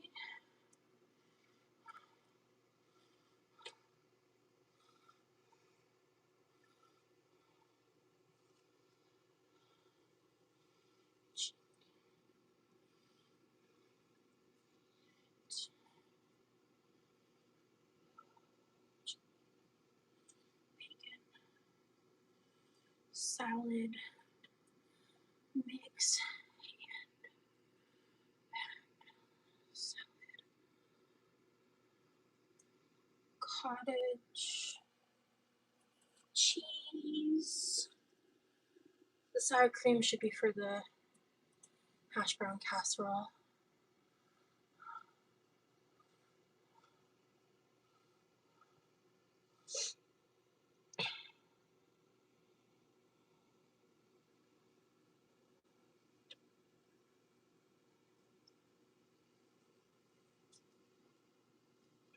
Okay.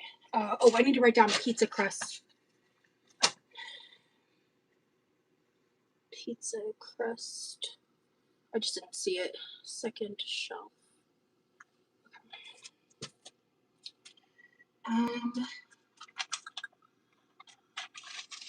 Oh, carrots.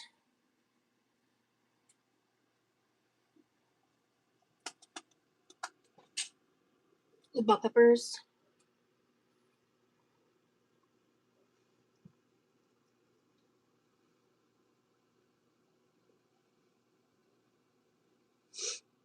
I mean, we got the normal ham and hot dogs, but those will last a while.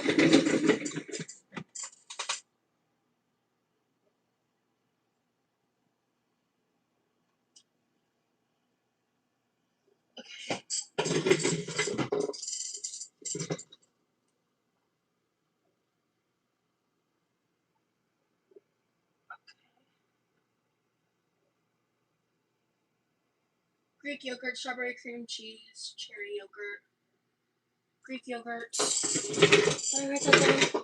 I don't think so. No, I didn't. Greek yogurt, cherry yogurt.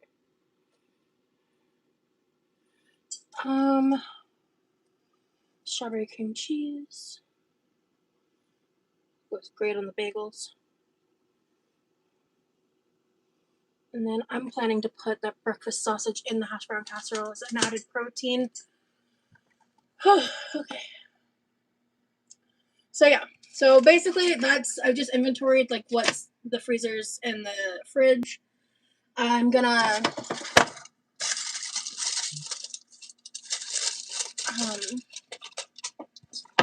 freeze these real quick. So my mom ended up we've been just adding the cheese to the lasagna as we heat it up because of timing and stuff when she was able to make this. She had to go get more mozzarella like the day after. So we've just been adding cheese to it that way. So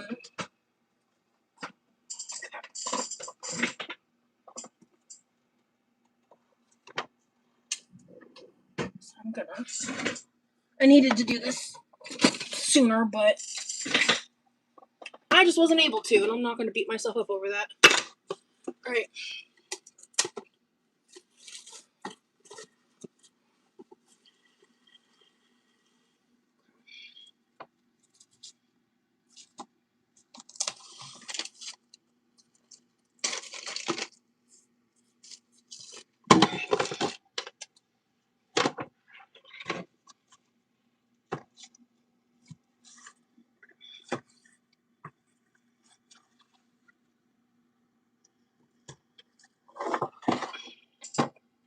So the way that we do it is we wrap it in plastic wrap, and then we wrap it in a layer of foil to put it in the freezer.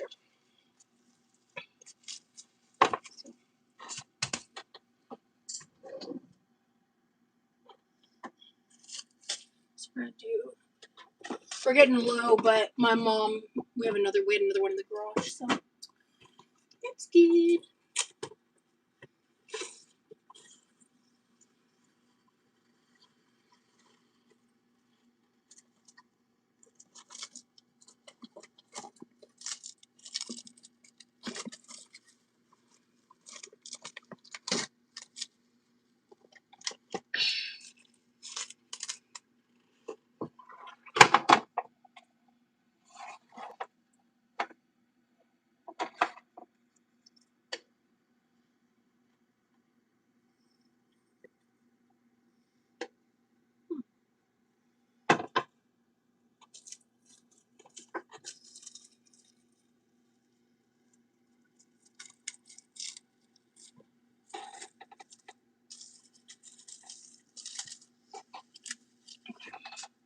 And this needs to get soaked and washed.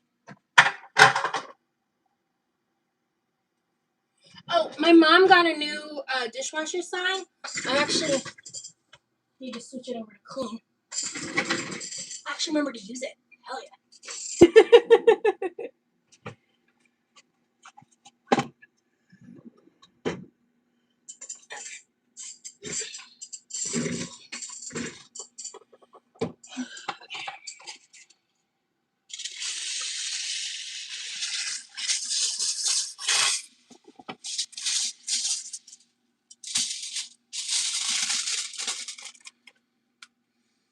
I think that was way too much foil. So much so, actually, that I'm gonna do this real quick.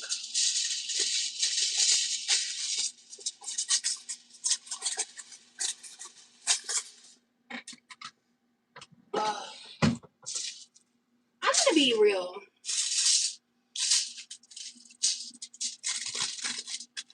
I had to really convince myself to do this live because I wanted to just, keep doing what I've been doing.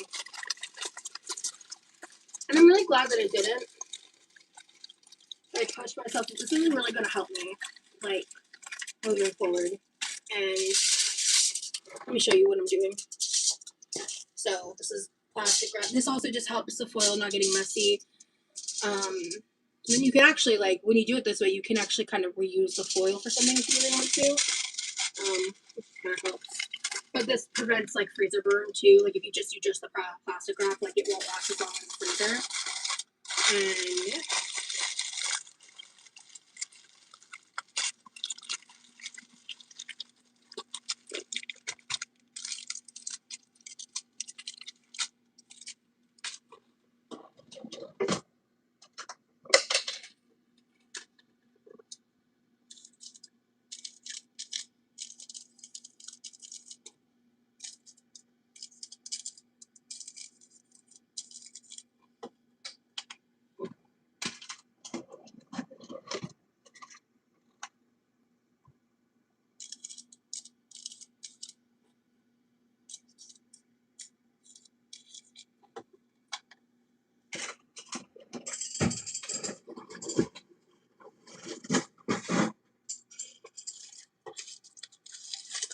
I have horrible handwriting. This says L, no cheese for lasagna.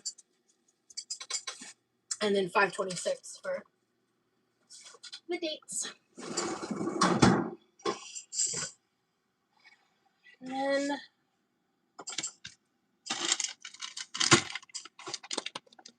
I don't want these to go bad, so I'm going to at least cut them up so I can do something with these.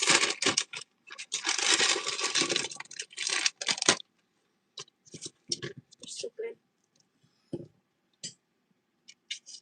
Maybe I'll freeze these. Because I have some for the hash brown casserole.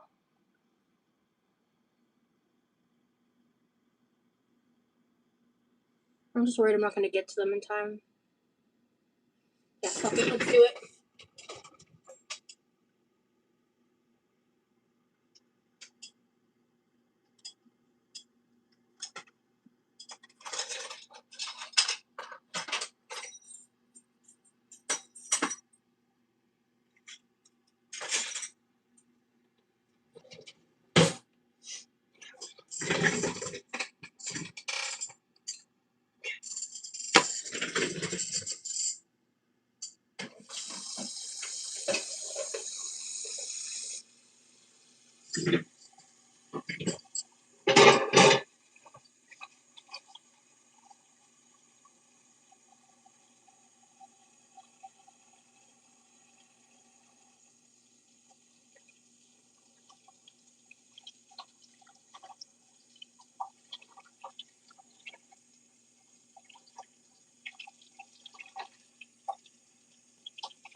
Too hot. Oh my god.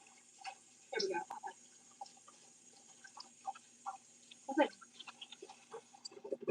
I was like burning my fucking hand. Anyway. Ugh.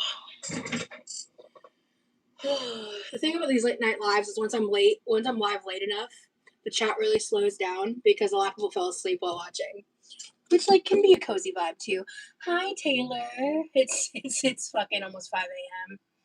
You dip them in ranch. Yeah, I don't love to eat these raw. I know they're actually they're not bad raw. It's just not my favorite. But yeah. I don't love dicing these, but I think that's how I want these. Yeah. I'm just gonna. Okay, talk. Oh, yeah, I'm trying. I've talked a lot in this live. I've definitely overshared in this live, to be real, but everything I said was true. I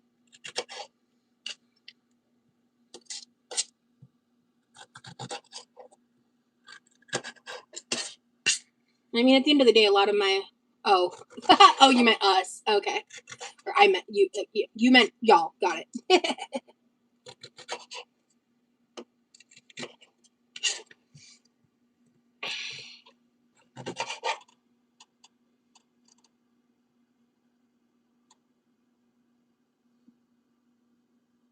Someone's fine. Okay.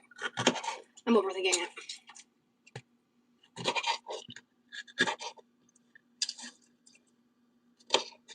Can I just say how crazy it is that Trisha Paytas not only released a like full K-pop song, but like, well, isn't that crazy?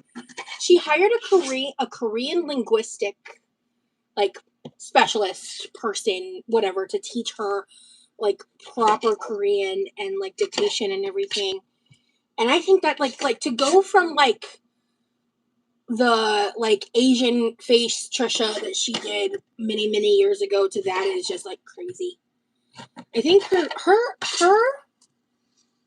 internet career is so fascinating to me because she's obviously done and said so many like horrifically provocative and problematic things. But like since becoming a mother, it's crazy like how her brand has changed. How I honestly think like I actually kind of think she has changed in some ways. Whether or not she's hiding a lot of things, like, and she's still the same awful person, you know, that can be an argument for another day. But like I just think her career trajectory on the internet is fascinating to be like doing full collabs with Domino's and Arby's and like you know kind of for the most part staying in her lane and just like doing her own thing and like having so much success after so much controversy after like her digital footprint. Like I think it is shocking, honestly. Like I'm not necessarily, I don't like follow her on TikTok, but she pops up a lot and I will sit and watch some of them. I haven't watched a YouTube video of hers in many years. To be honest, and I don't watch her podcast, outside of occasional clips. So I definitely don't call myself like a Trisha Paytas fan. In fact, I've talked in the past about how there was once a time when I would like do like snarky recaps of her on forums and stuff. Like that was like literally like 2017, like quite literally 9-10 years ago. I don't behave like that now. I don't do that kind of shit now. I've done it in other aspects in the past, even some more recent, but that's just not something I use my time for anymore. And I've talked a lot about how I don't watch like drama channels and like reaction channels and stuff like I used to. Because it's so much better for my mental health. I don't even watch like commentary videos. Like I'm not even talking about just me or just content adjacent to mine. I mean like in its entirety. I've stopped watching all of that kind of content because I've just realized how much it doesn't help me in my attempts to better myself. And it took me a long time to like let go of that kind of content and like restructure my life and my interests. Yeah, I did watch Frenemies for sure. But oh my god, the Ethan Klein fall off is yikes on bikes on bikes on bikes. He has just tanked his own career due to his own insanity. I can't stand that man. I was watching H3H3 back in like Vape Nation days, dude. Like, I watched Frenemies. I watched the early days of the H3 podcast, like with the Post Malone interviews and like that part of the H3 podcast. Like, I watched the episodes that led up to Frenemies and stuff, you know. But God, he's awful. Everything I see about Ethan Post Frenemies is against my will. That's so real. She's done so much within her time on the internet. Trisha Paytas, absolutely, yeah. Oh, she's been making music for a long time, yes. Yeah. And you know what's so sweet? She made that K-pop song for her daughter. And I think that's beautiful.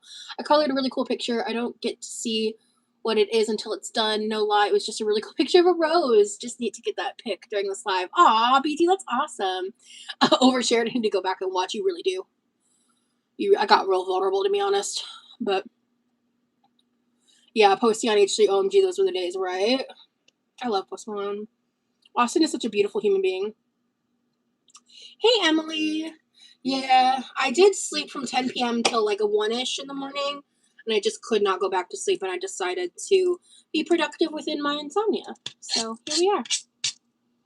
We inventoried the fridge and both freezers, and I did the dishes. It took me about an hour to do the dishes because I was yapping and oversharing like a motherfucker. Like a motherfucker. But here we are.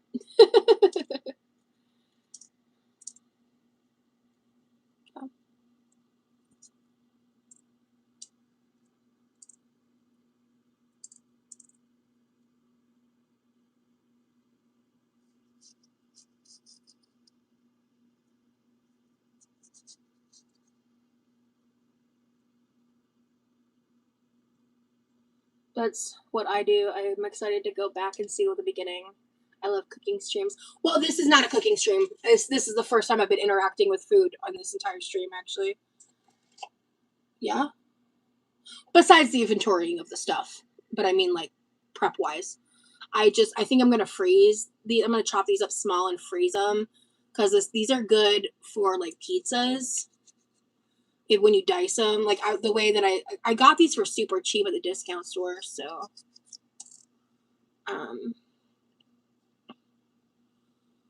and they're still good, so I gotta handle them now before they mold or rot.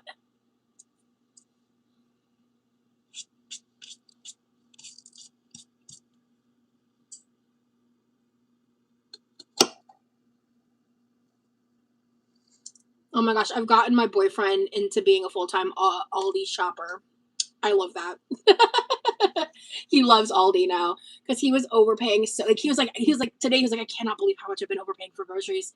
And I was like, I know. Because shopping at Tom Thumb is like shopping at Publix for your everyday grocery needs, and that is just like equivalent to those nationally grocery shopping at Target for your everyday grocery needs, which like those are not bad places to shop, but in terms of prices, Aldi is like the best. Like overall, you can get just so much. Like the prices are just so much better there.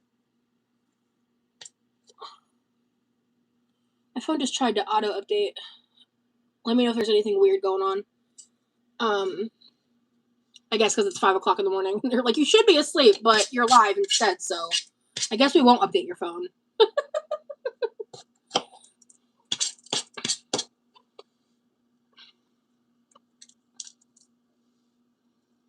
People are going to wake up and be like, oh my god, this girl was live for like 3 hours? What the hell? I'm gonna listen. Well, I guess we're at 2 hours right now, but...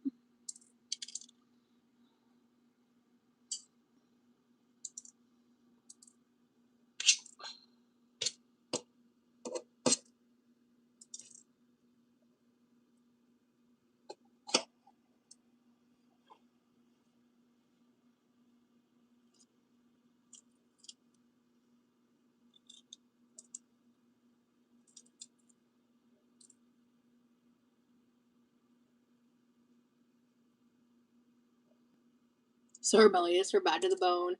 Hey, because I was just dealing with like insomniatic stuff. I've been struggling with my sleep for like over a week now. I had one day where I got like a really good night's rest. I thought I was done dealing with the hypomania stuff that I was talking about earlier. And then the next day I was like, oh, I certain symptoms are gone. Some of those symptoms I didn't talk about because they're nobody's business. But I'm still struggling with my sleep. I'm still struggling with a bit of the anxiety. I'm still struggling with certain, like, the impulsivity has been, I've been doing my best to keep myself in check. I'm trying really hard. Being self-aware of the hypomanic episode is really helpful, to be honest with you. When you're not self-aware, oh my God, that's when you just, like, do crazy shit. And it takes a lot of work and practice. It took me a little while to figure out, simply because I don't experience this like higher energy version of hypomania as often. It's very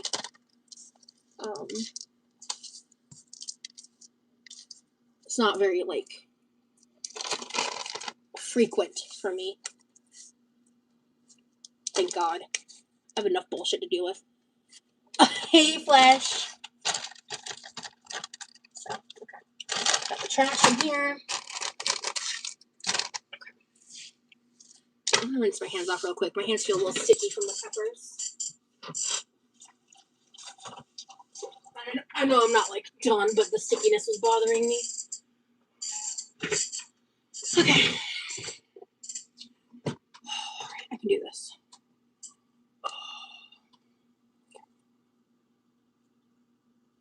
It's really not that big of a deal, girlfriend.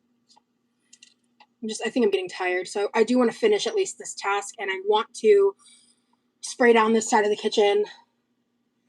And I might push myself to do some of the bigger dishes and like kind of wrap up this side of the kitchen, because the side of the kitchen, as you can still see, is pretty messy.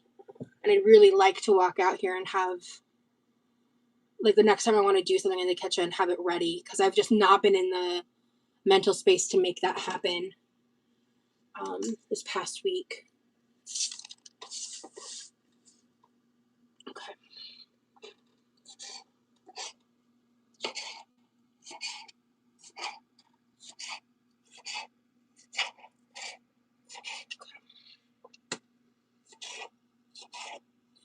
I kind of wish I was up to trying to make the strawberry vinaigrette right now, but I don't have the energy for that.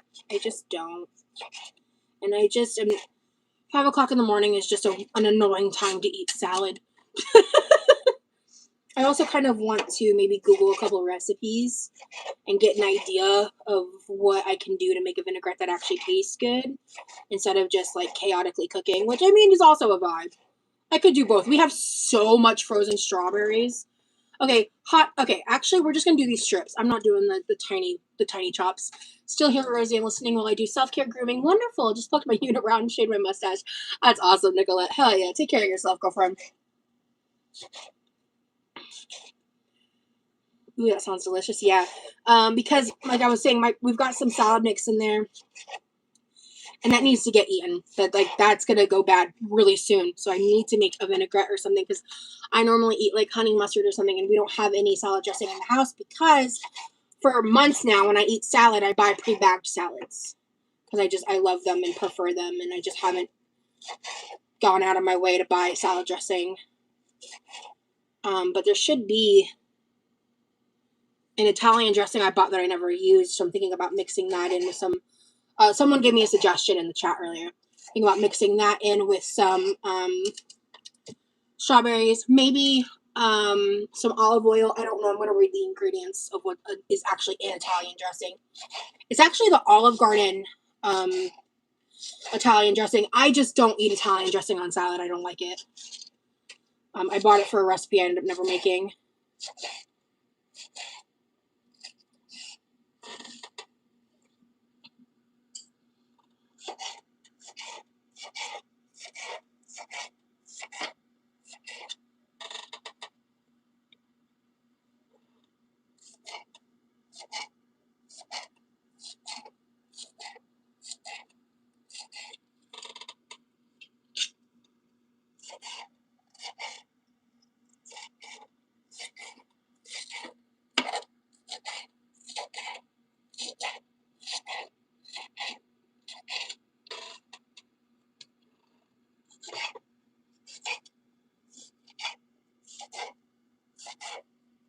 I'm just gonna do slices.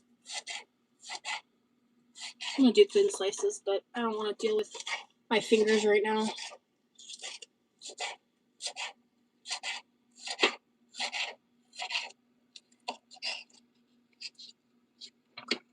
I'm almost done now, so that's good. Just got done cleaning my kitchen cupboards. Took a late nap, so I had the time and energy. Yeah, real. Yeah, when I fall asleep too early, I don't stay asleep. It's so obnoxious because for a lot of people, 10 p.m. is a very normal bedtime. For me, that's early. And for some reason, my body won't stay asleep. It's so frustrating. Like, if I don't like exhaust myself before I fall asleep by like staying up super late, I won't stay asleep. And I don't know why. I have a suspicion, but I don't want to reopen that topic. Okay.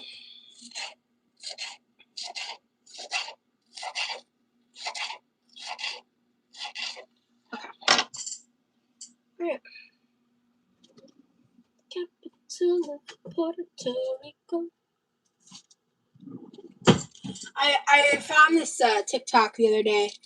That's a really popular sound on TikTok right now, but I believe it's AI. And there was a TikToker or a musician of sorts that made a full non-AI version of that song that was so good. Oh, I loved it. Fuck AI forever. Could you imagine, like, using AI to, like, make pictures of yourself with other people that, like, or, like, your partner, or, like, someone you want to date, or, like AI boyfriends and shit? Look, I know what it's like to be crazy. That's probably not the best way of wording it, but I know what it's like to be out of your fucking mind, and I've never been that out of my mind. I've actually, when I first heard about AI, I specifically, like, remember thinking to myself, like, I think I'm too mentally ill for this. Like, I remember, like, before we knew about AI psychosis, before I learned about all that, like, I remember thinking to myself, because when it was brand spanking new, when, like, Chat GPT was, like, first being talked about, I think I downloaded it and I, like, tried to have one conversation with it, and I was just like, because I just wanted to know what it was, and I remember thinking to myself, like, this could be dangerous. Like, I don't trust this. And as time has gone on, my suspicions, my instincts on that were absolutely on point. Here.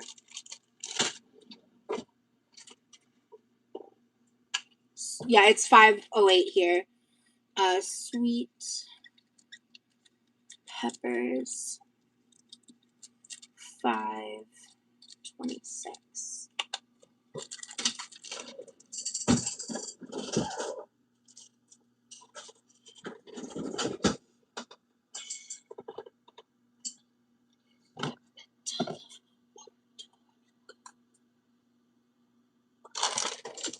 Trash. This is not. I just struggle to sleep. I have insomnia. It's one of my symptoms I deal with frequently. It's all dry. Okay. And then I feel like I'm constantly cleaning this area. I mean, I do eat and clean over here the most, or eat and cook over here the most, obviously.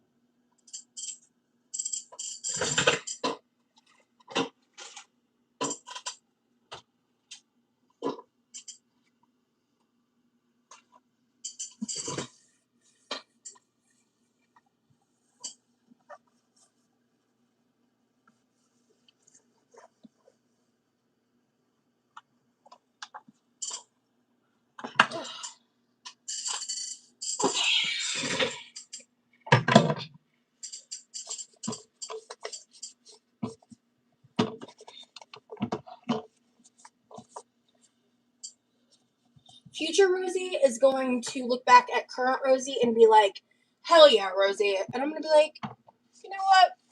You're welcome.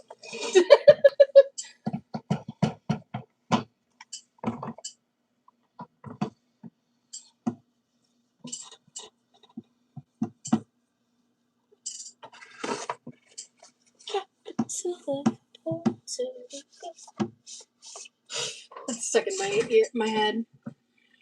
Okay. Yeah, someone with the same issue. We love a late early live. Yeah, I haven't done one in a while. So I'm going to try to remember how much I like doing these. They're a little less insane in terms of like dealing with bullshit stuff, you know, but for the most part, sometimes it can vary, but especially like the later it gets. Okay. Perfect.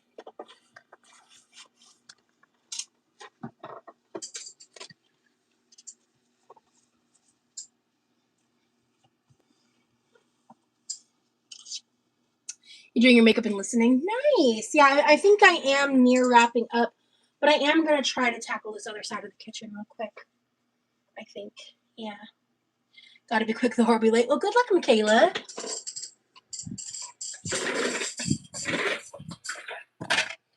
I'm not gonna finish.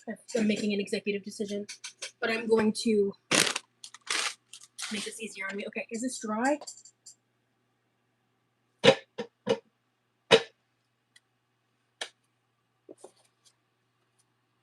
Not entirely. So okay. Set that over here. Let it keep drying. It's pretty dry, to be honest, but okay. This needs to be dumped.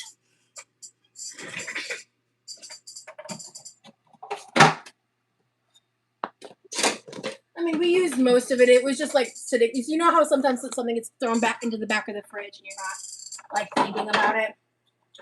That's what happened.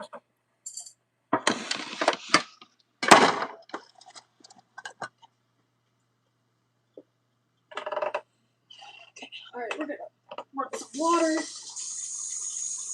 We're gonna not breathe through our nose because I don't want to know if this smells bad or not. It might not, but it could. So we're just not gonna breathe through my nose for a minute.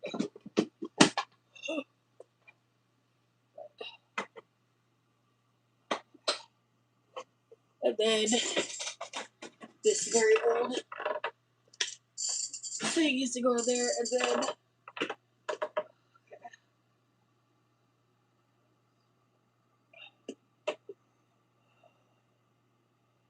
I really don't know if I should put this down the sink or not. I really think it's a bad idea. So I think I'm just gonna chuck it and text him to take care of this in the morning. Okay. All right, my nose is safe. Okay. Yeah, I there's like chocolate chunks and like cookie pieces in this. Yeah. Just gonna toss it. Now I'll text him and warn him because I don't want to deal with all that. Let it melt and put it in the toilet. Genius! Genius! Thank you. It's like skipping a step.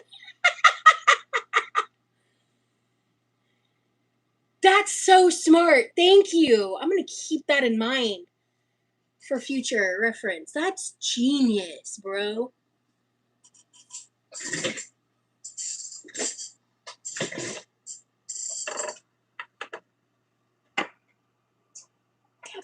Capital of Puerto Rico. Oh my god, get out of my head.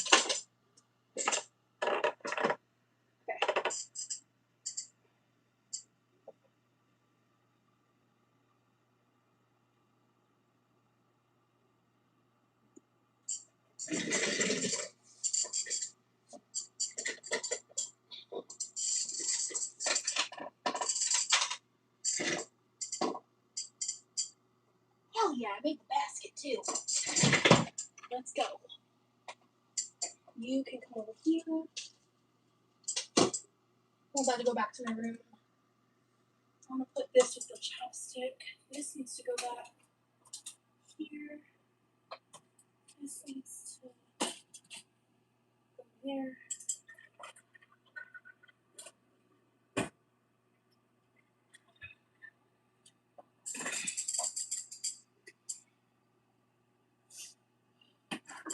This needs to be washed too.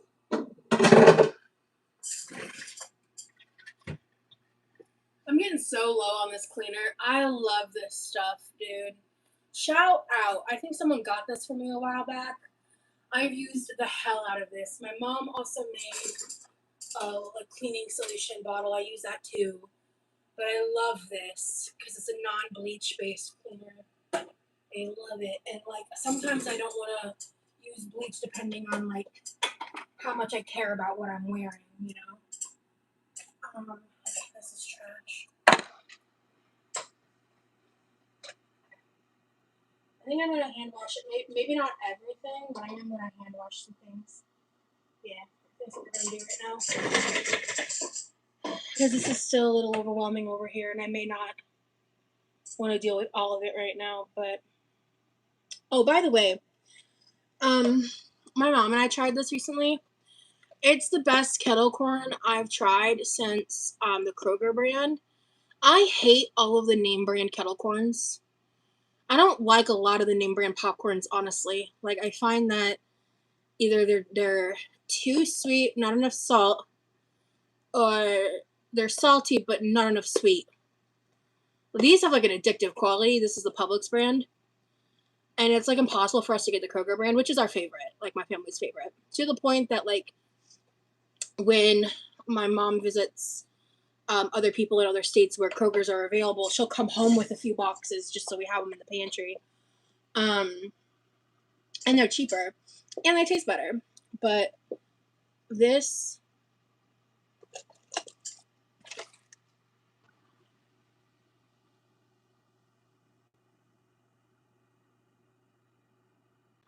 sorry, I had a notification.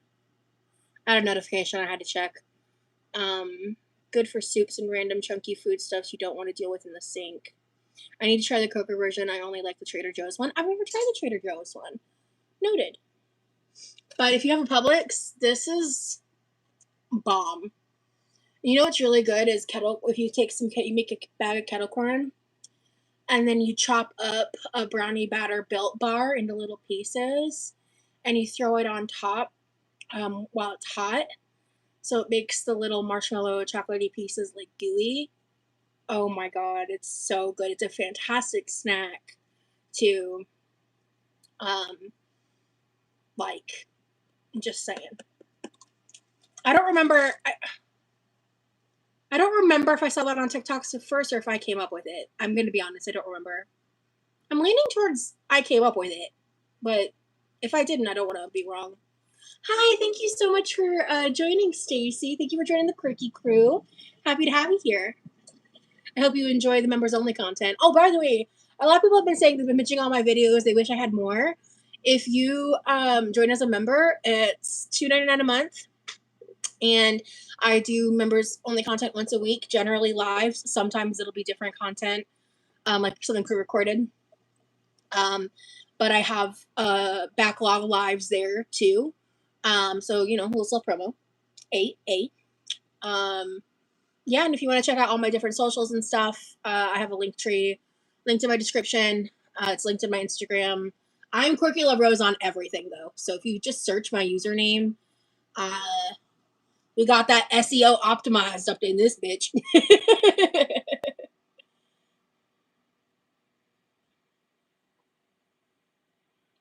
But yeah, so I love the chopped up. In fact, I might make that before I go like get off live and lay down. Yeah, I don't know. I don't know if it would be good with any of the Sour Puff bars. I don't know if that would be good. I don't know if it would necessarily be bad, but yeah. I think I'll show you guys how I make that snack in a minute, but ooh yeah, that with an apple sounds bomb because I'm not really in the mood for a full meal, but I only had one meal yesterday and I actually didn't eat that much when I did eat. It also might be another reason why I didn't fall back asleep. That's another thing that happens with me. It's really annoying, to be honest with you. But I digress.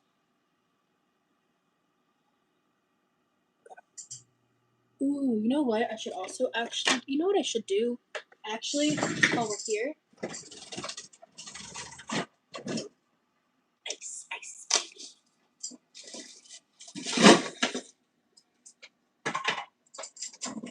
That'll help me set myself up for success. I think I'm out in the ice bin anyway. Yeah. Yeah.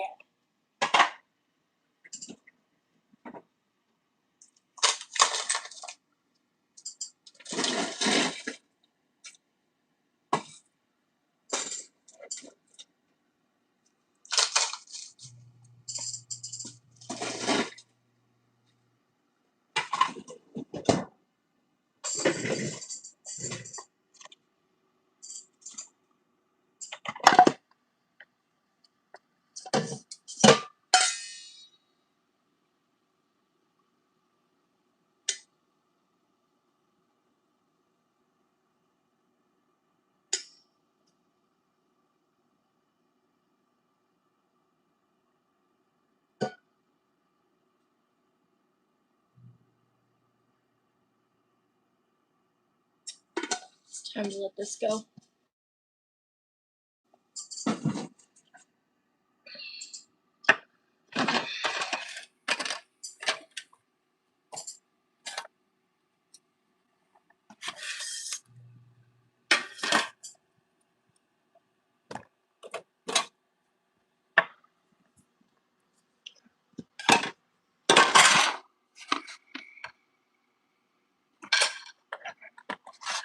All right. Okay, Rosie, you're like jumping around, girl. Move this out of your way. Move this out of your way. Move that out of your way. Grab the water and do your ice before you keep getting distracted. Okay.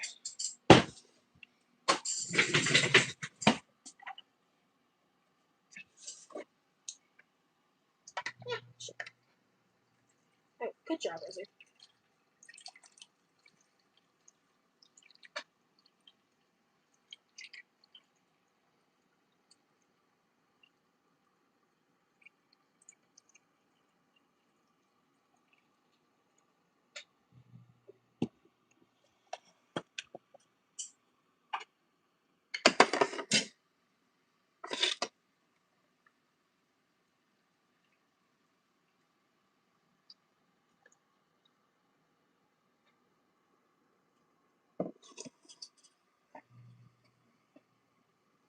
All right. I don't think I have it in me to do the dishes right now. The hand wash these dishes right now. I can do this later.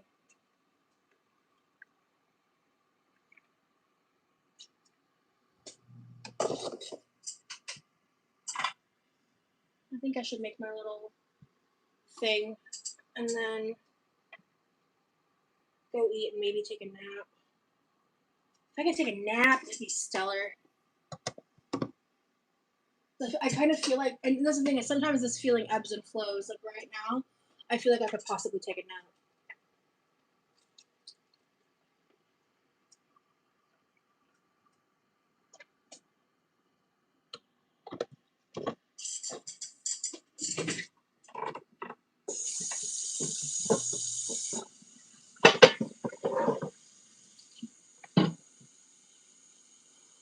Hello.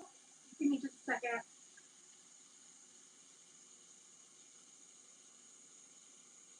Yeah, I'm gonna hand wash these dishes later. I'm really tired. It is 5 a.m. and I've done a lot.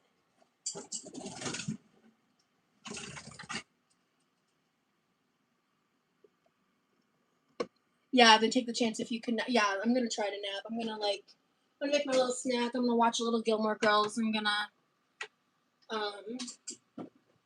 turn my brain off, get off social media, and hopefully take a nap before my boyfriend wakes up.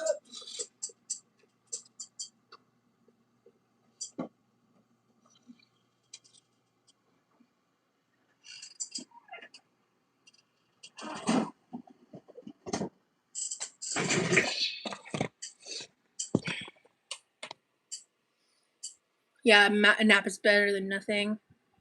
I'd have the water on the floor. I think I got it a little on my dress, but not on the floor. I've gotten really good at filling those up because I do it so often. Okay, we're gonna make a bag of this.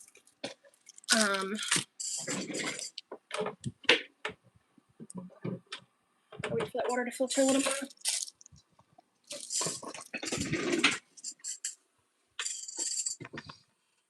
Like, I don't really feel like this is something that I think is a really good thing to eat when you don't really feel like eating. When you really don't feel like eating a meal, but you need to eat. So let me show you.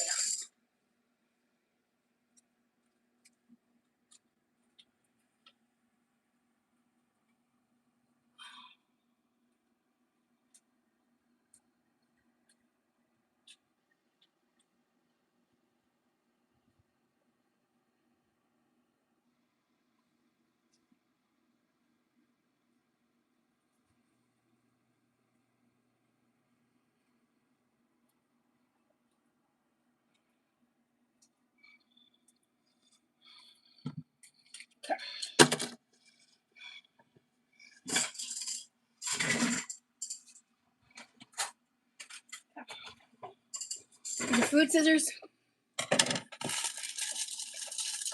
My microwave popcorn normally takes 2 minutes, 30 seconds. It's like the perfect time. All microwaves. Results may vary. I'm sure y'all have made popcorn before. Okay. I take my belt puff. For this application, my favorite's the brownie or a chocolate-based one. Honestly, the cookie dough one would probably be good in this too. This is my favorite one for this. Just gonna use the inside of this plastic wrapper for a surface to put this on. And then I take kitchen scissors and I cut it up the line in half. And then I take each side and I just make these are tiny little, basically brownie batter flavored marshmallow bits that have protein and collagen in them. This is made with real sugar. There's no artificial sweeteners in it. So this is essentially just like a healthier alternative to a candy bar because it has the protein that helps set off the sugar spike versus if you were gonna have like actual candy. And I'm just sharing this information in case this is relevant to you or you want to know more about it. I'm not making any claims toward myself. I'm just gonna leave the apple whole. I'm not gonna bother slicing it because I just don't care. I sure don't. I'm gonna wait for it smells so good already. Yeah, I'm gonna make this and I'm gonna go watch Gilmore Girls. Where's my water at?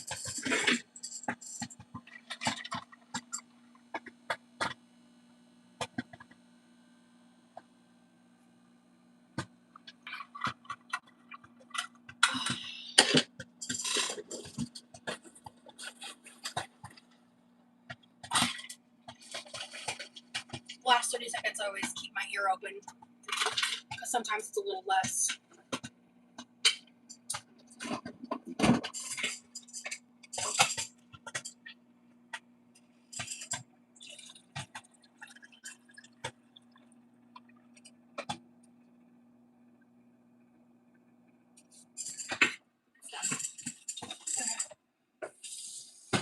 Oh shit!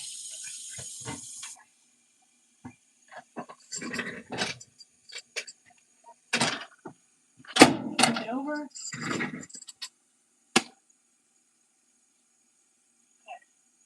Perfect. All right. So then this is my favorite hack I've ever learned on the internet in my entire life. You take your scissors.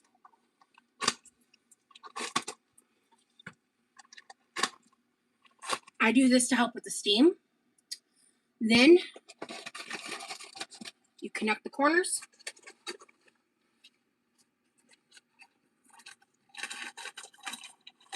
I might have overcooked this slightly. Oh, yep, see. We take out any scorched bits. I don't eat scorched popcorn. It's just one tiny spot. Thank God. But absolutely not. Ugh. Even the smell ruins my day a little bit. Okay, this piece is a little black. Okay. That's good. Okay. So then I can take a couple bites just because it helps make a little more room in the bowl that you just made.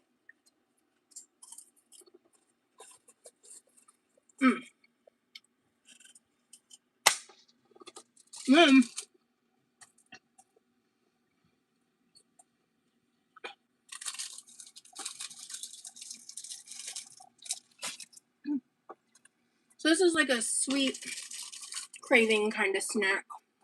You got kettle corn. You can also use buttery popcorn, like if you want. If you don't like kettle corn.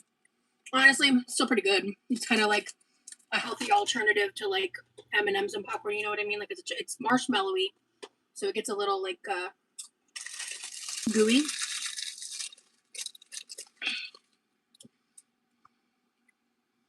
Absolutely, BT dubs. It's so hot here in England today. We're having a heat wave. Oh goodness, I'm sorry to hear that, Mona.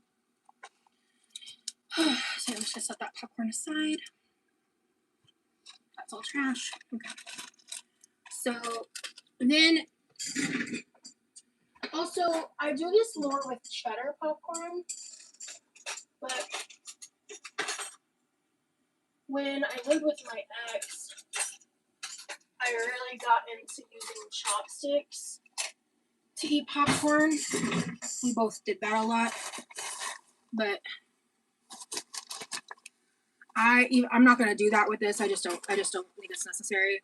It's better when it's like a cheddar seasoning popcorn. But we do like I kind of wish I'd done this a little faster because I feel like, oh, here we go. It's starting to melt a little bit. Okay, cool. So then it kind of like as you eat it, it just kind of naturally like globs the popcorn, the warm popcorn all around the brownie bits. And with the Buff Bars, like I said, it's like a marshmallow texture. So let me show you what I mean. Like, you can eat it with chopsticks if you want to. Here. This does keep your fingers clean, like cleaner. Bye, fucker. Get over here. Okay. Cheers.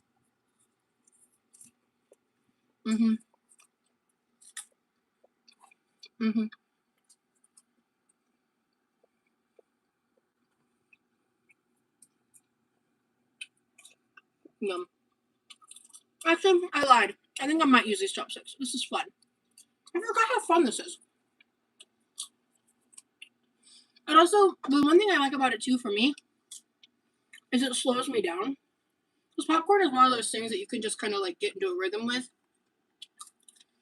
I like that popcorn because I am definitely, if I'm not being mindful, like a really fast eater, naturally. So, anyway. I'm gonna go watch Gilmore Girls with my popcorn and apple and water. And I think these scissors need a good cleaning too. I hope y'all have a wonderful day, a wonderful evening, a wonderful night wherever you are. I just dropped some. Thank you for letting me know.